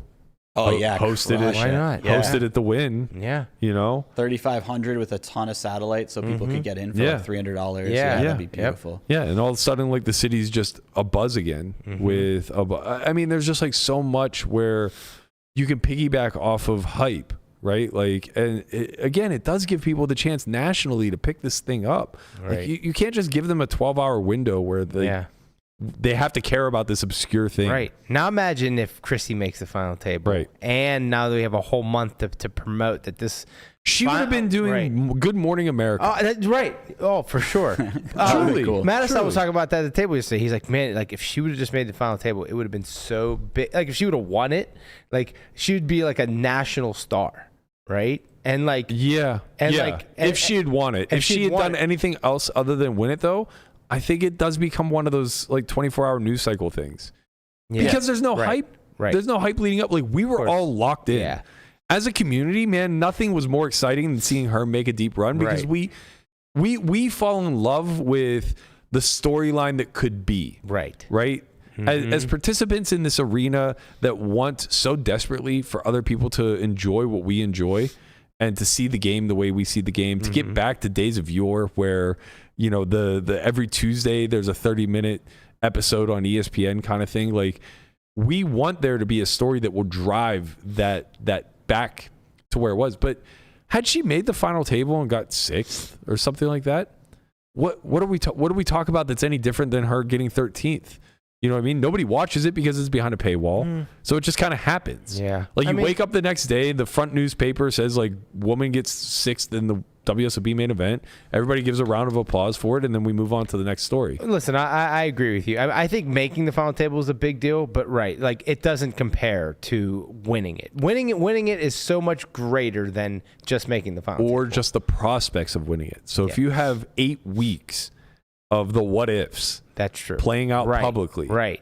So now you get to speculate for so long. She comes in 4th chip position, and you have just 8 weeks where that's the driving there, like the draft, right? Yeah. The combines are coming up, and all this stuff. It's just who's going to go number 1, and like almost everybody knows who the number 1 pick is going to be like months out. But it's 8 weeks of pundits going back and forth, debating why this guy deserves it, why this guy doesn't. It doesn't even have to be 8 weeks. It could be one. It could be 1 month. Like know what I mean? 4 weeks, 3 weeks, like just some breathing room where you give. I was always a big fan of the November 9. Like, I think it's funny to see like top pros kind of come out and say like, yeah, we should consider bringing this back, because the sentiment as it was coming to a close is thank God, right? Like most professionals were like, this is fucking dumb. See, I never got that. I always thought it was a great idea. Yeah. I also thought it was a great idea. It was very unique too to poker. And I think a lot of people were sour on the idea that you were playing a different opponent a couple months later than you may have been playing prior. Everyone can get studied up now, and the game's a game. I mean, from the viewership side, don't you think it kind of kills momentum? Like, do you think the numbers as far as like how many people are going to watch would be different watching it 2 or 3 months later versus just having it the way we have it now? Well, maybe not, because ESPN would run little 1 hour edited segments leading up to that week. Yes. So it would continue that for a poker player, they might lose a little bit of the hype. Yeah. And I think maybe that happened to me in the past years or whatever. But if you get like one Ben Lamb who makes the final table that you were following, you still have the hype. But for the average viewer who watches it mostly on ESPN, I think it actually helps. Yeah, nothing happens to the average viewer from the final 9 to when it picks back up, because they weren't paying that close of attention anyway. They're it's not like it's not like a cliffhanger from their favorite sitcom, and then they have to wait like 6 months for the show to come back. Or maybe it actually is similar to that. I was going to say maybe it is similar to that, but they're still just as excited for the season premiere as they were like devastated that the season ended, kind of thing. You know what I mean? Like it's all about just like building the momentum and the hype in between. It's not like you lose interest, or sorry, it's not like you lose eyeballs who would otherwise be interested.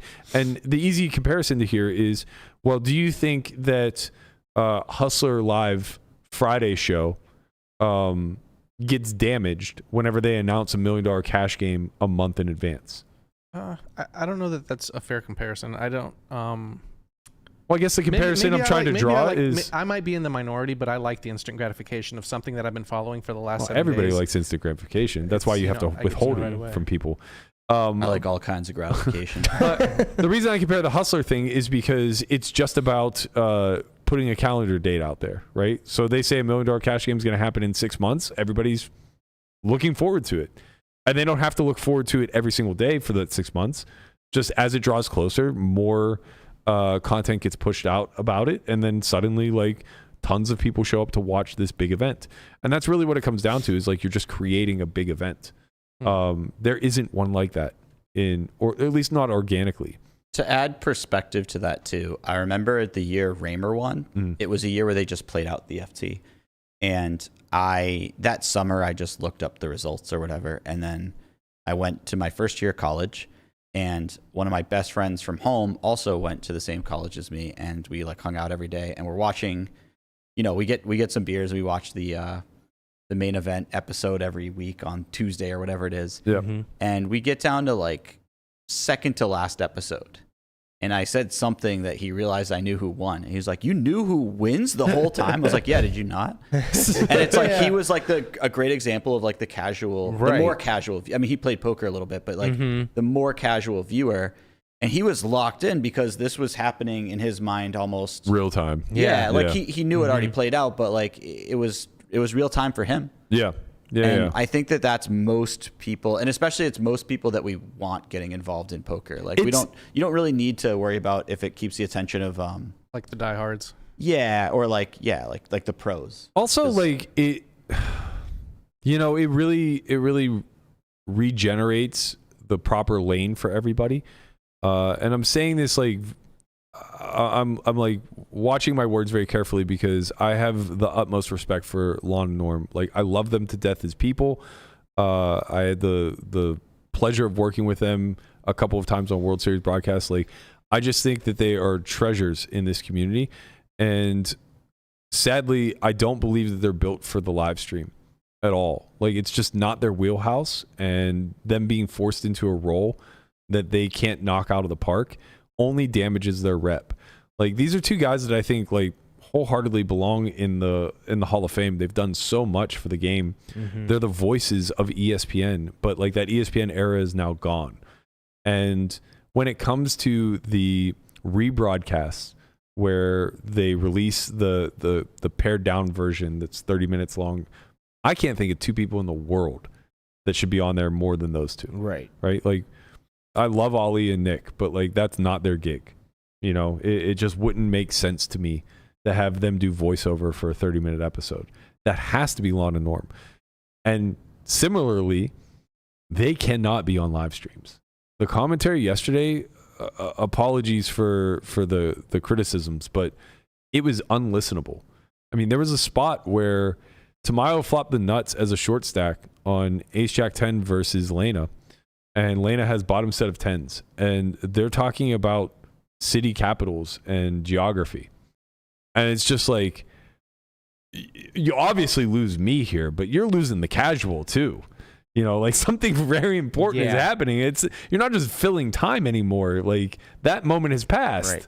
Did they have a pro in the booth as well when this was happening? Maria got them back on track, and you can tell, like, you have the clip if you want to play like the first 30 seconds of it. Yeah, you can tell it's like even a little awkward for her to try to get them on track. I was playing yesterday, so I didn't see any of this, so I'll be watching it for the first time, so it'd be like good to Yeah, see for, it's the King Queen versus tens. You should have the clip. Capital Bulgaria is Bulgaria City. Yep, always.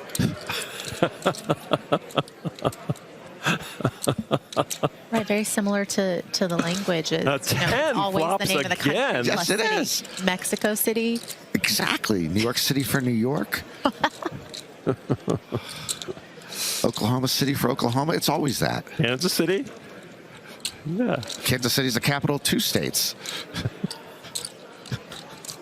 And what a crazy flop I mean, this is worse than our Tamayo podcast. with Broadway. Mustet with So like Maria bottom set. reins it back in, and honestly, you just don't hear Yeah. from Lon and Norm for the rest of the hand.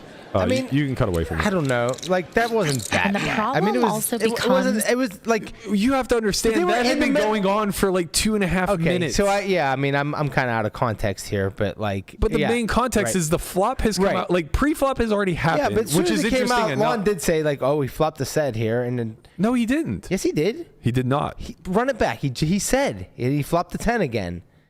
Oh, that's maybe. the explanation. Maybe. Yeah. I didn't yeah, hear I'm not that. sure about that. I don't know either. But, you know, come to think of it, I think Bulgaria, I think it's bordered to the north by Greece and Turkey. Might be bordered to the south Please. by Serbia and North Macedonia. to the west.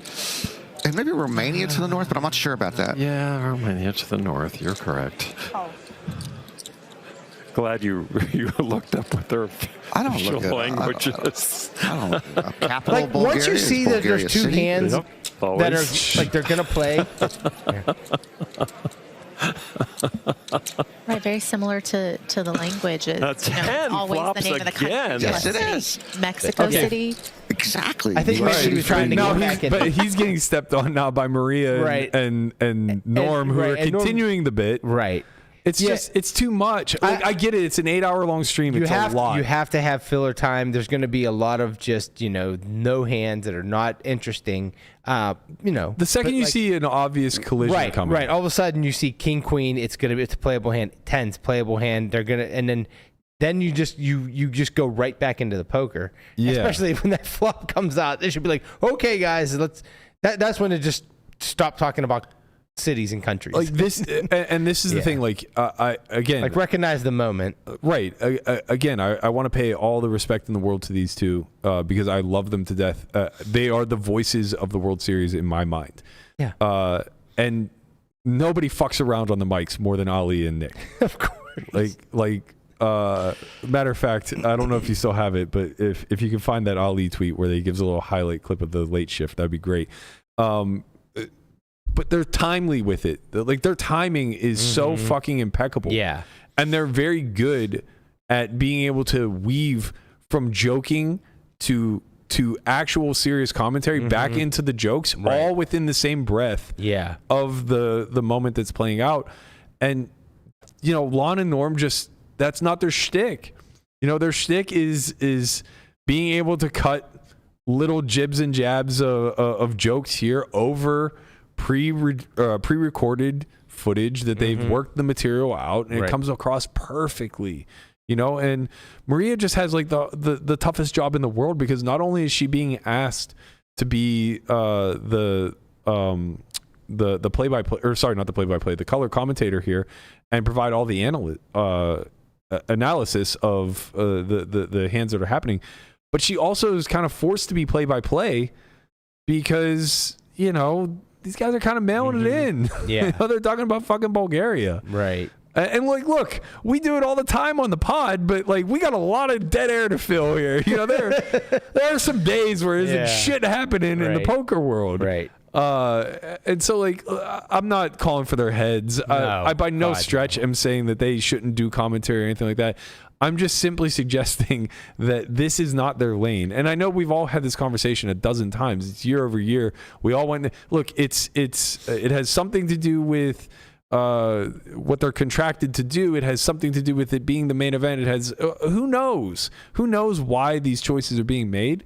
But what should be abundantly clear at this point is that Lon and Norm are very skilled at something else, and it's not an 8-hour live stream. I think it's tough because they are the voice of the main event, So they want them to be the voice of the main event, and this is where the majority of the people are watching. People aren't watching the 1 hour clips anymore, or 1 hour shows on. At least I don't know anybody that is. Yeah, maybe the general public is. No, that's. I mean, it's very fair that the CBS product is not getting watched. Right, exactly. So if you want them to be the the main the voices of the main event, then this is the only avenue. I'll tell you what I want. I want the night shift. We all want the night shift, of course. The night shift's so good.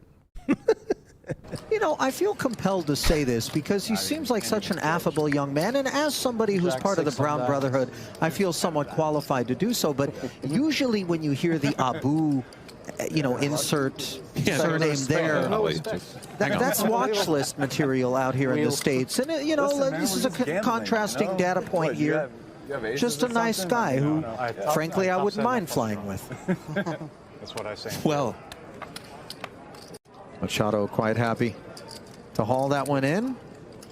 What a story, by the way, for this guy who is a seasonal gondola operator over at the Venetian. You see it, right? Isn't that the shirt they wear with the little red kerchief? By the way, I'm making that up. I don't really ride the gondola too often at Venetian. I've never done it either. Hey, Nika, you back again. Hometown, Albuquerque, New Mexico, now lives in San Diego, longtime professional poker player. He's got one hobby listed, Nick. Hazard a guess? Apparently it's not racism, based on the t-shirt. Yeah, that's actually, I was going to guess the hobby was racism, but it's unreal. God. Yeah. Yo, they didn't even include one, but they had a moment where there's somebody's playing a hand, and behind him there's just a guy, and he's got one of those breast pockets on a button-down shirt, and there's just like this tube of something coming out of it. And he's like, what do you think he's got in there? He's got a little snack Ollie, and then Ollie's like, a little tactical snack pack. I just lost my mind. If you notice, though, like all of those situations are not just hilarious, but the timing is impeccable. Right. Somebody's dragging a pot. Yeah. The dealer's in the middle of the pitch. It's appropriately utilizing the downtime. Right. It's why we acknowledge them as being so remarkable at what they do. And again, like this is never meant to be a them versus us type of conversation. This is never meant to be shade against Lon and Norman. It's never meant to undercut what they do or even overly prop up what Nick and Ali do. It's just recognizing the difference between what we were watching in 2006 on ESPN in 30-minute increments as opposed to an 8-hour live stream behind the paywall on PokerGo. Yeah. And I don't think anybody, I honestly don't even know that like Lon and Norm would disagree. At this point, like, it's just so overwhelming to me. And what you don't want is to see tweets like this because it does paint them in a negative light, and it feels so shitty to see like legends of the game, like literally idols of the commentary world, have to deal with like a Barstool Nate tweet that says, this final table commentary for Norman Lon is criminal. Like that sucks because a lot of people were going to see that. Yeah. It sucks to have Steve Dwyer, who's a very respected member of the high stakes community, tweet out, losing my mind at this commentary, make it stop. Feel bad for Maria having to constantly fight through the nonsense to get them to focus on the game. And that's just not what people are tuning in for. And honestly, like, I know this was done in jest, and I know that it's kind of just like making light of things, but this tweet, this poll just sums up the commentary in a nutshell. Hey, help us settle a debate. In the WSOP commentary booth moments ago, Maria Ho very confidently expressed her disdain for Fritos chips, to which Norman and Lon were aghast and in disagreement. Please weigh in the poll below. And like, look, this is, I'm sure it was like nothing. Like it just meant you're going to do this in an 8-hour stream the same way that Ali mentions a no-fly list with a guy named Abu. Like you could easily meme on that too, but like this becomes a bigger meme when the only thing we remember from the commentary yesterday is the fact that they weren't calling the action. Yeah. And that sucks. It sucks for Maria especially because again, she's asked to wear like 6 different hats hats and kind of like be the kindergarten teacher here that has the kids sit in their seat and pay attention to the task at hand. I don't know, man. Like, I guess like we're in a phase where shit can kind of just get thrown against the wall and see what sticks. I don't know if maybe they just got out of their like too much. I mean, it's like you said, like, you know, it seems like they have very clear roles, right? Like Lon does the play-by-play. Maria is going to, you know, analyze the hands, and Norm's going to give the comic relief. Right. And it's just like when they all start taking each other's roles, then. Well, also like if one role overstep, Maria's role is the most important, and Lon's is a very close second. Right. But when Norman's role gets propped up as being like the highlight of the show, right? When that becomes the kind of mainstay focus in the booth, it becomes a problem because now it deteriorates the other two roles. Yeah. The play-by-play and the analyst now suddenly become much more involved in participating in the comedy. I have a quick question. What do you think? Jesse and I were talking about this yesterday. When it comes to color commentating, what does that mean to you when you're the color commentator for poker? Analysis. So that's not. See, I always took that as like the funny guy or trying to lighten the mood. I think you're just like being very, I think you're being literal with the word color, or not literal, but I guess. Well, also we see that perspective more because Norm was the color guy for sure, and he was funny. Right. But, yeah. Like I think. But there was no analysis back then. Well, I mean, he was analysis. It was just like a different time where. It was just memeing. Yeah. Like when you listen to a football or a baseball broadcast, like who's the color guy? It's the former pro. Yeah. See, I didn't know that. I took that the other way. I think most people don't realize that analyst and color commentary is interchangeable in like the broadcasting world. I think they think they're two separate roles. I did. Yeah. And that like color commentary generally means like somebody to lighten the mood, but very rarely is that the case. I think like usually that's only going to be in a 3-part type of tandem, or not tandem, type of back and forth. Oh no, do we want to let Jaffe call in? Oh no. Should I open up the Zoom link? Yeah, you have that kind of technology. Oh, we got it. Yeah. Where do you think you're at here, Jesse? Which Jaffe is it? Will. It's always Will. Oh, Dankness. Yeah. Yeah. Always Will. Will is the one where we have to put it to a vote. Jonathan Jaffe would always immediately get the link. And, and Jared Jaffe would always never get showered. Like literally, he would just get the shower emojis. Link is open, Jaffe. All right, I'll send it to him. What's your take on this? You've worked with everybody involved. What are your thoughts with regards to how the commentary? I mean, I'm staying out of this one. I know. I noticed that Jesse was very quiet, and you know, rightfully so. I understand. He's fencing. I do agree that Norm and Lon are at their best in the polished post-production stuff. I don't know if I would go as far as what you know what I mean, but I mean, I feel like I'm friendly enough with them where they can stomach a little bit of harsher criticism. I'm not even trying to be that harsh though. I'm not even saying you could be right and I could be wrong. I might be a little bit like biased because now you're being on the fence with Berkey. I am being on the fence. I'm always on the fence, baby. I'm Switzerland over here. It's great. No, I mean, I might be a little biased because I was in the booth with them the other day, and that was like kind of a bucket list moment. I was all excited about it. That's what I led with. I mean, working with them, I think was like I was in awe. Way more of that than seeing Ivy at the table for the first time. Yeah. Like they were it's a very special, way bigger figureheads. Like signing the fridge, doing all that stuff. It was incredible. But even then, I felt like my role was to really carry things. And to be fair, like usually it was individual. So usually it was like just me and Lon or just me and Norm, whatever. So it was just a lot of questions being thrown my way, and that was easy to field. But it becomes a lot more challenging when you're a three-headed monster like this, and one person's kind of just like derailing. I was about to say, I actually don't particularly think the 3-person setup is a good idea. Right. But I don't know if I love that. Too many cooks in the kitchen. But who do you remove? Yeah, I didn't even mean specifically for them. No, Yeah, I just meant understand. in Yeah, general, Jesse, like- who do you remove? Well, from a viewer Kill Jesse.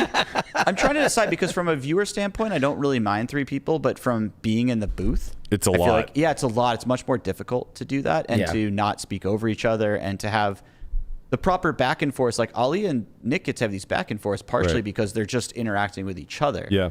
I mean, to be fair, if I were forced to choose somebody to remove, and again, this is no slight, I would actually remove Maria. Not because she doesn't do an excellent job, but because she is like her job is so antithesis to or it's so against what Norman Law and do. It's so against their shtick. Yeah, they You know have what I their mean? thing going. For Yeah, sure. They're like a duo. They've been a duo for so long. Yeah, and like interjecting strategy into just like casual conversation isn't really it, you know?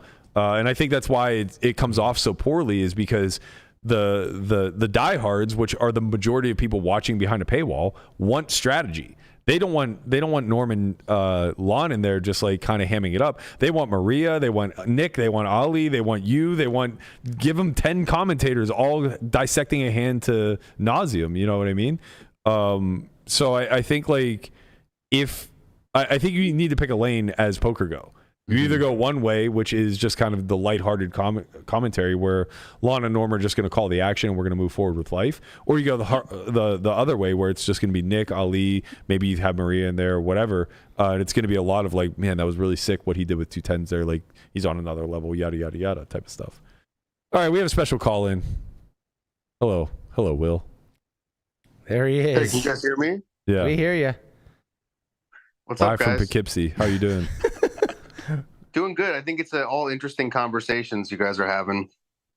Yeah, thank you. See, Guapo, this is why you don't ever film up, by the way. if you want a clear example of... I actually sent a message asking if we could get the that's much better. panoramic view. That's great. I'm personally a big fan of Will's chin, so How's that? It's great. We can't That's see up good. your nose anymore. That's It's fantastic. All right, what do you got for us?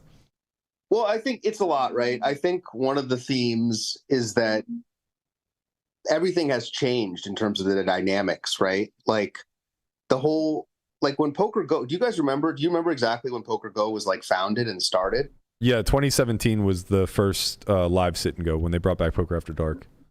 So I feel like back then, like YouTube streaming wasn't really a big thing, or it certainly wasn't anywhere near like it is now. Infancy, yeah. Doug was like just So- getting started. I feel like what they were trying to do back then was almost just like be like poker for Netflix or something, you know, like they were, and it kind of worked, right? Like poker got big and they have the rights to the best stuff. But I think the problem is that simultaneously, like YouTube streaming exploded, right? Yeah. And now the problem is like nobody pays for Netflix to stream because streaming isn't something you pay for, you know, like just the idea of paying for a 7-hour stream, like is ludicrous. But the problem is that's kind of the model. They didn't really have the vision to imagine the type of boom that the streaming would have and how perfect poker fits into that. And now they're kind of pigeonholed into this business model they set up when it doesn't really make sense with the current ecosystem, right? Yeah, I mean, that's somewhat relatable to me. Like, again, I said this earlier, but nobody wants to have a subscription model. It's a dying model for sure. The problem is that the alternative of offering a la carte is just that, you get pirated a ton if you're talking about like evergreen content. And if you're talking about like the pay-per-view model, that doesn't work either for something like this, because you're right, nobody wants to pay for a paywall for an 8-hour stream, but people pay pay-per-view all the time for like a massive event. The issue with poker is that there's no lead up, there's no prelim, there's no there's no set of matches prior, and it's not very visual. So the idea of like, I mean, we paid $50 for no hole cards in 2006 or 2007 to watch Jerry Yang fucking win the main event final table. But like, we were hardos. I mean, you have to be so locked into the industry to want to pay $75 to watch no hole cards live stream. Yeah. Right. And again, it was just because the technology wasn't really there yet. Now the tech is there. We get to watch people stream their hole cards all day long on Twitch and YouTube for free, kind of as you said. And I don't know what the alternative model is. I mean, I think freemium is very successful whenever you look at like the app industry and a lot of others. I'm not sure with content though. I don't know that, you know, the idea of a lot, maybe this just becomes a loss leader event for the overall subscription model. I'm not sure. Like, do you see any clear alternatives that they could be possibly looking into?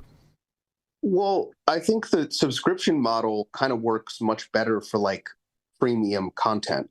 What I mean by that is stuff that's like packaged, you know, like the quarterback series on Netflix or the F1 documentary, where you're like putting a ton of work into something, and it's high production value. It's high production, and the main is high production, but it's high production for the purpose of streaming.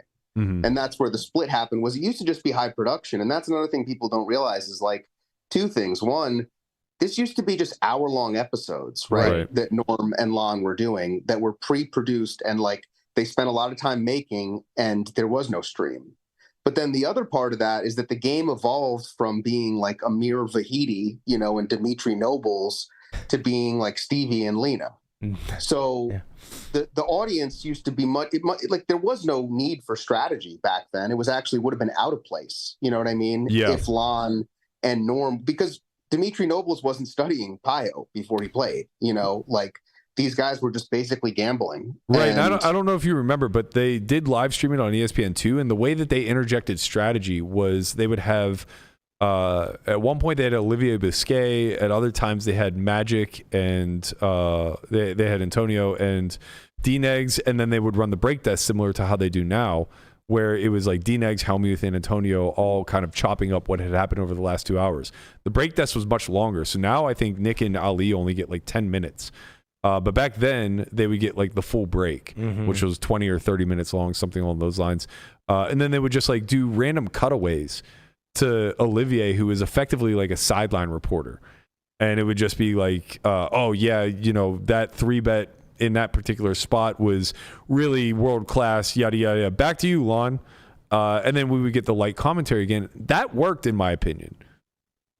Well, I think strategy, it used to be like it was just like a bonus. You know what I mean? Yes, like, yes. You got to see this like, oh, cool. Like there's this, we're bringing in like Joe Navarro, you know, or we're bringing in Olivier Busquet. And now it's like really a main part of the show and why people watch, you know? And I think that's in part because the players are so much more strategy based and so much more focused that there's this like room on the stream, especially during hands, for it to just be this like simultaneously entertainment product, but also educational for anybody that's learning about poker. Yeah, and there's way less casual viewers now because it's, you know, it's like you got to pay a subscription for it, so like you got to be almost like a diehard to even be watching it, where it's not just somebody, you know, channel surfing and, oh look, poker's on, let me watch. Yeah, those are really great points that you both make, in the sense that so much hedging is taking place where they're still trying to make the product that appeals to the national wide audience,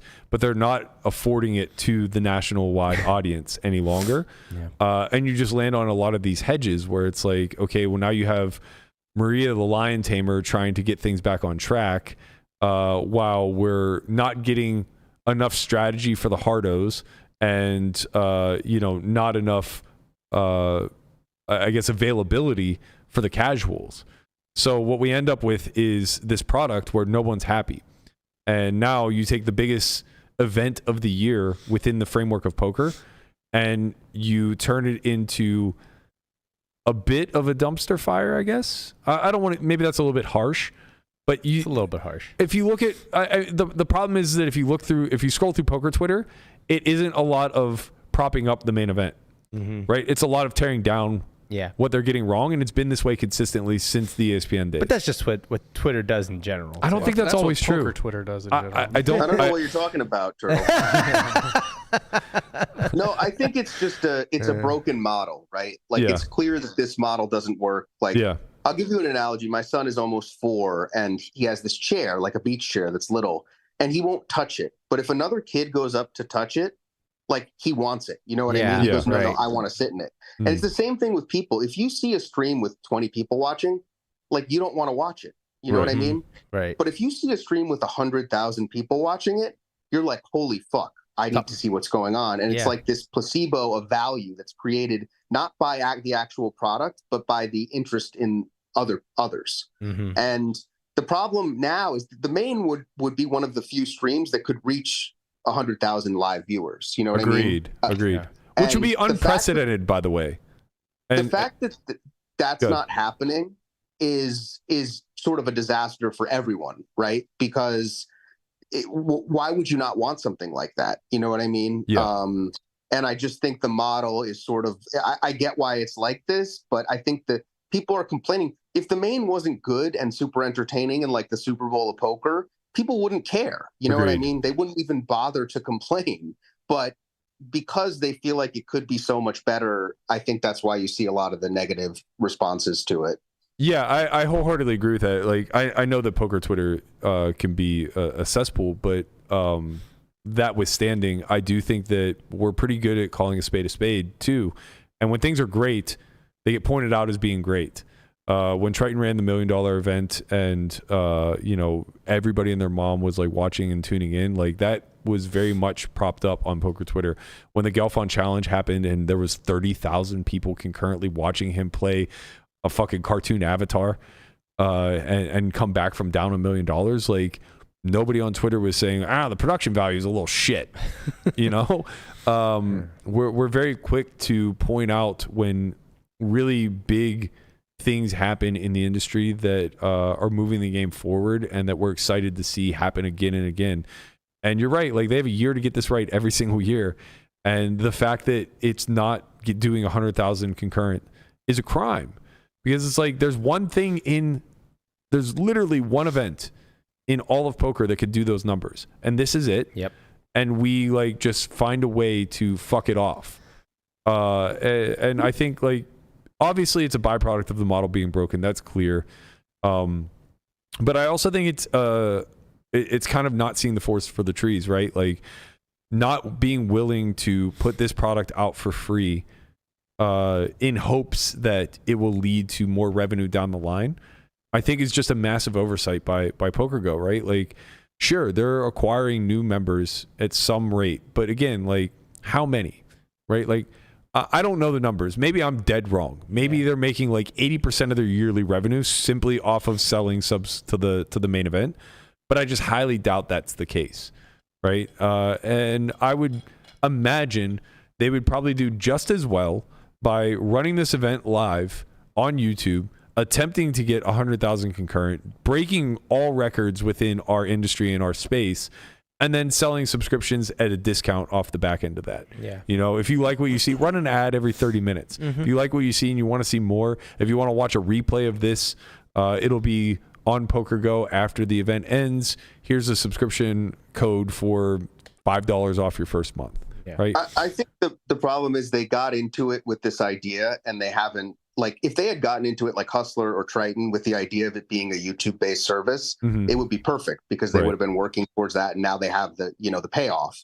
But it's clear that their whole purpose was to get a sub-based model. Well, I think it was initially TV. It was TV. Remember, it was Poker Central. Yeah. It used to be Poker Central before PokerGo. Streaming kind of hurt that too, because streaming isn't a thing on TV. So now they're in this weird place where they have to shift. And I think it's kind of like, you open a restaurant and you want to be this fancy restaurant, but everybody's just buying the chicken sandwich, like just turn into a chicken shop, cut your costs down and sell the chicken. And I think they need to do that. I think it's just to have something. Think about how big that would be to have a poker event with 100,000 people watching simultaneously, awesome. And people would see that. I mean, like we did the High Noon show. It was like in a lot of ways a mess with a ton of technical difficulties. I think we had 10K concurrence the time during the main was, during the like, main for sure. I had to shift because when it was like a 600 and we were interviewing like Skullman and Dan Highmiller, like it was like okay, but what I realized when we were doing the main is like, oh shit, like this is serious. You know what I mean? Like I can't just be making fun of Euros every 10 seconds. And I just think there's such a big audience. It's such a big time. And I kind of hope that I have no idea what will happen, but I hope that this is kind of like the last sort of like wake up call, and next year we do see this explode, because the other thing is like, why aren't there more big events like this? Right. Like during the year? I mean, there's the WPT 10K in December, but again, it's like this is no slight against WPT either, because obviously their focus is getting butts in the seats, right? WSOP's focus is getting butts in the seats. PokerGo's focus is getting people to watch the butts in the seats. And with WPT, I don't think that's an emphasis of theirs, because they are literally just renting share hands for the month to cover it and loosely cover it, right? They just want to continually create buzz so they can keep upping the guarantee and hitting it, not having it overlay like we had last year, shit like that. But you're right. I think you're 100% right. Like, that could turn into the main event type spectacle should they put a little bit more force behind the production aspect of it, put a little bit more into the hype aspect of it. Like, look, I don't know where we fall in all of this as a daily podcast, but nothing would make me happier than being on site for the entire 10 days of the main event, doing our morning production from the Thunderdome. Yeah. Right? Nothing would make me happier than doing a 10-day long production stint at the Wynn, leading up to the days of play for the WPT Championship. And maybe that doesn't seem all that important, but your point of high noon last year, to me, indicates that it is that important, because I watched and I was astonished at the numbers you guys were doing. It was well over 10K concurrent every single day during the 7 days, because people desperately want that behind the scenes footage and coverage that they no longer get. They used to get the ESPN cameras throughout all the days. They used to get the WPT cameras throughout all the days of coverage.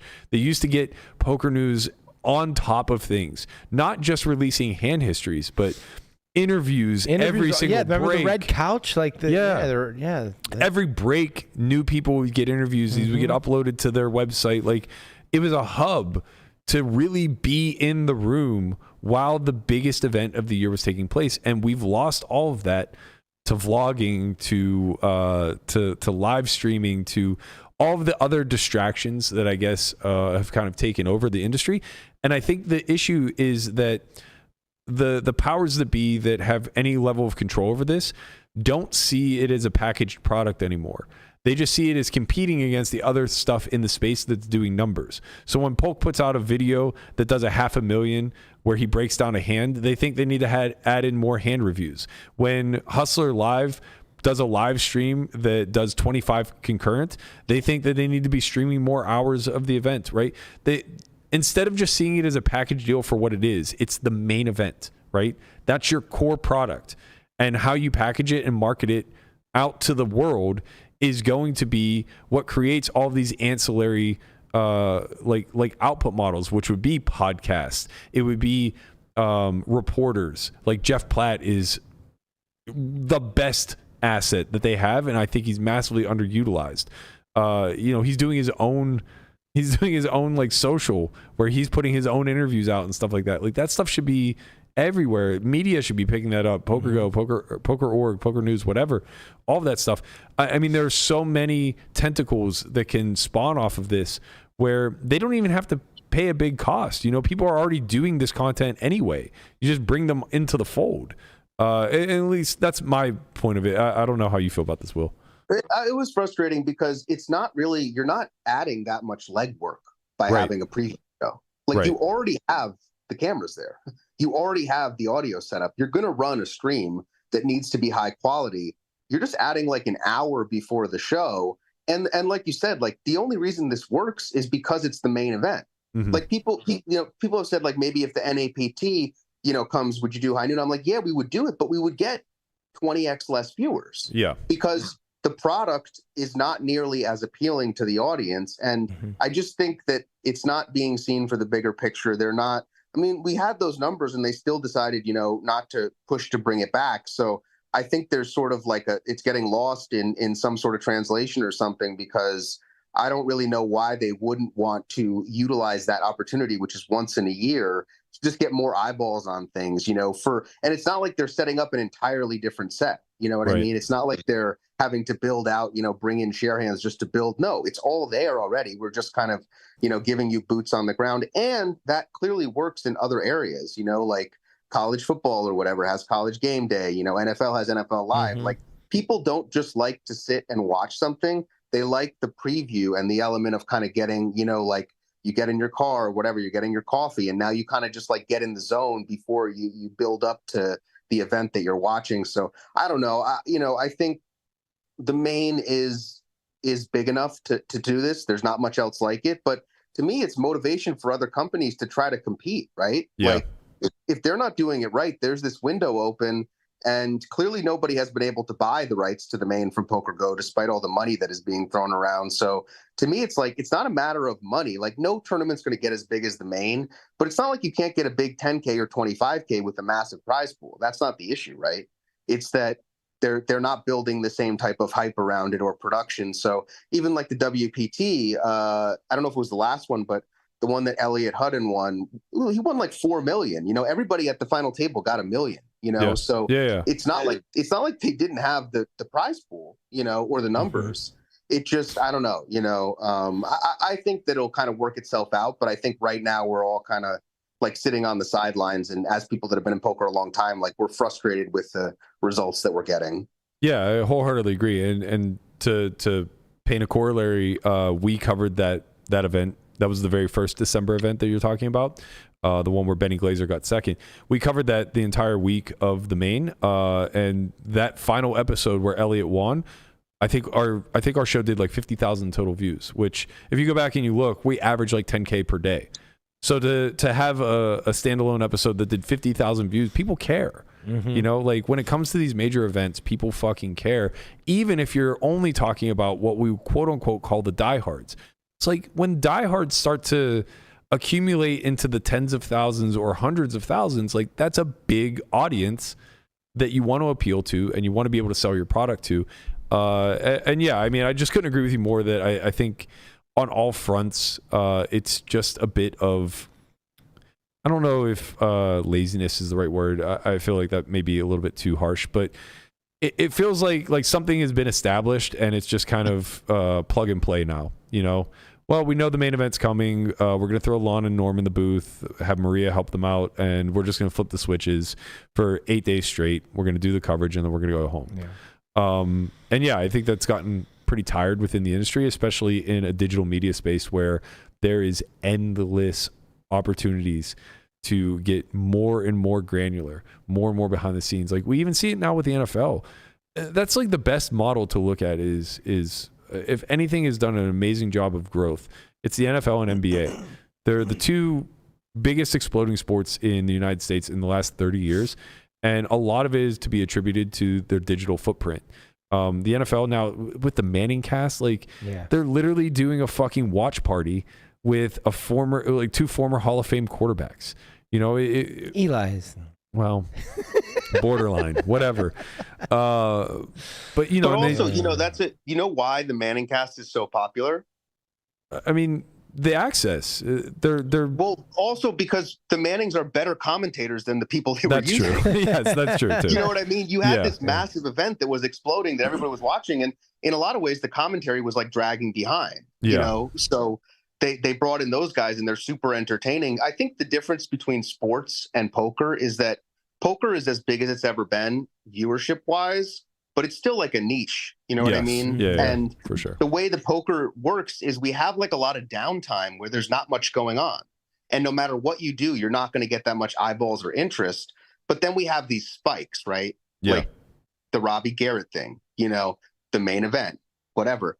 And it's important in those spikes that you capitalize, and I don't know, it just doesn't seem like people are really getting it, or maybe there's something we're missing in terms of the actual translation from this to actually making money, which is what's influencing the people that are making decisions. But something is clearly off.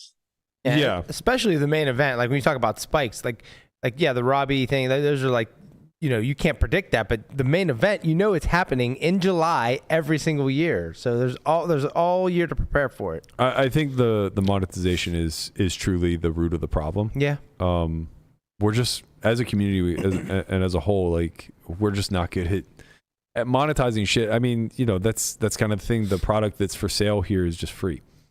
And it needs to stay free in order to draw people in. So figuring out a way to make money off the back end of that, it's going to take bringing in widespread advertisers and whether it's because the game has not matured enough yet, or people aren't ready for gambling to be promoted the way that it does, or the people who are at the power just aren't good at acquiring these sponsorships. Like, we're just not there yet.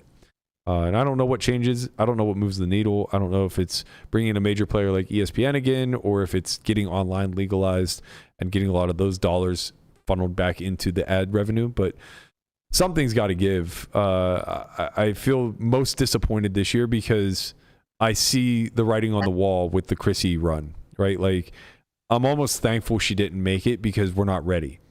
I truly believe that. Like, I truly believe she was the biggest story, and think about how frustrating it would be to feel all these things if you knew there was that big of a story going on simultaneously. That's what I'm saying. Like, we just weren't ready for it. Like, her making the final table would just get lost in the fodder of poker just not being a big fucking deal yet, and that sucks. Well, I've become more spiritual as I've gotten older in like a corny way, where I do think everything kind of happens for a reason. And if you think about it, like, she could have easily made the final table, like, I kind of feel like this is all for a reason. We talk about the sponsorships, like, what type of company, like a big company like Adidas, why would they want to start throwing advertising money, if then when the show gets really big, it goes behind the paywall, Right. Yeah. Like, that's another problem, is like, you have to give them the carrot on the stick where they're like, oh shit, this is actually going to peak and we're going to have so many eyeballs on this. They don't even get that. You know what I mean? Yep. So I think the advertising stays much more like GTO Wizard or, Poker Mastermind or whatever. And it's just, hopefully this changes, because it seems at this point that it's too big not to, I think. Yeah. I mean, it's not. No, I think you're right. Like, numbers wise, we're peaking, man. We're not booming. It's nothing like that, but poker's healthy. Especially live and especially MTTs. So, the main event really is still the granddaddy of them all. It's still the thing that people aspire to the most, in spite of my daily rants of how torturous MTTs may be. I do think that there's just a lot of, I don't know, there's just a lot we can do moving forward, I think, to somehow find ways to blow. The thing is, the incentives have to align. I don't know that PokerGo is that incentivized to do any better. I don't know that they're very incentivized to spend any more money, that's for sure. And they already own the licensing, which is what is really worth the most. So at the end of the day, it's like, is the model even a subscription model, or is it just a hold out hope until you can sell the license? I think that's the problem, right? Is they're playing defense right now. And we want them to play offense. We're like, no, it's time. It's time. Like, stop running the ball up the middle. Like, let's throw. And that's what it feels like. As a Steeler fan, you're really striking a chord with me there. Yeah, that's for sure. Like, we don't want to go 8-8 this year. Like, let's go. Let's try to win something. Yeah. Unfortunately, we have Marge Schott fucking running the you squad guys are gonna have here. a lot of fun with Arthur Smith. Listen, I have hope. I digress. Will, thank you as always. Appreciate Pleasure, your Thanks commentary for on letting me this. speak for a long time. Anytime. No problem. All right. But that's going to do it for us. Jesse had to get out of here before the turbo closed. So on his behalf, thank you, Jesse. Actually, this was his way of fence sitting. Yeah, exactly. He's like, this commentary talk's getting get hot. out of here. Yeah. I got to go. As always, appreciate Jesse coming in. Appreciate Will calling in. Thank you guys so much for being a part of this. Thank you guys so much for tuning in throughout the course of the World Series. Tomorrow will be our final World Series episode. I mean, we're still going to be here Friday, but tomorrow will be the last thing that we have to talk about with the World Series as we come back and discuss the inevitable World Series champion. Who will it be? Who's your pick? Let us know in the comments below. Don't forget to subscribe, click that bell, and be sure to join us tomorrow, 11 a.m. Thank you guys so much. Oh, Jeff Platt and Brent Hanks will be here tomorrow, so we'll see you guys all then. Peace. Peace.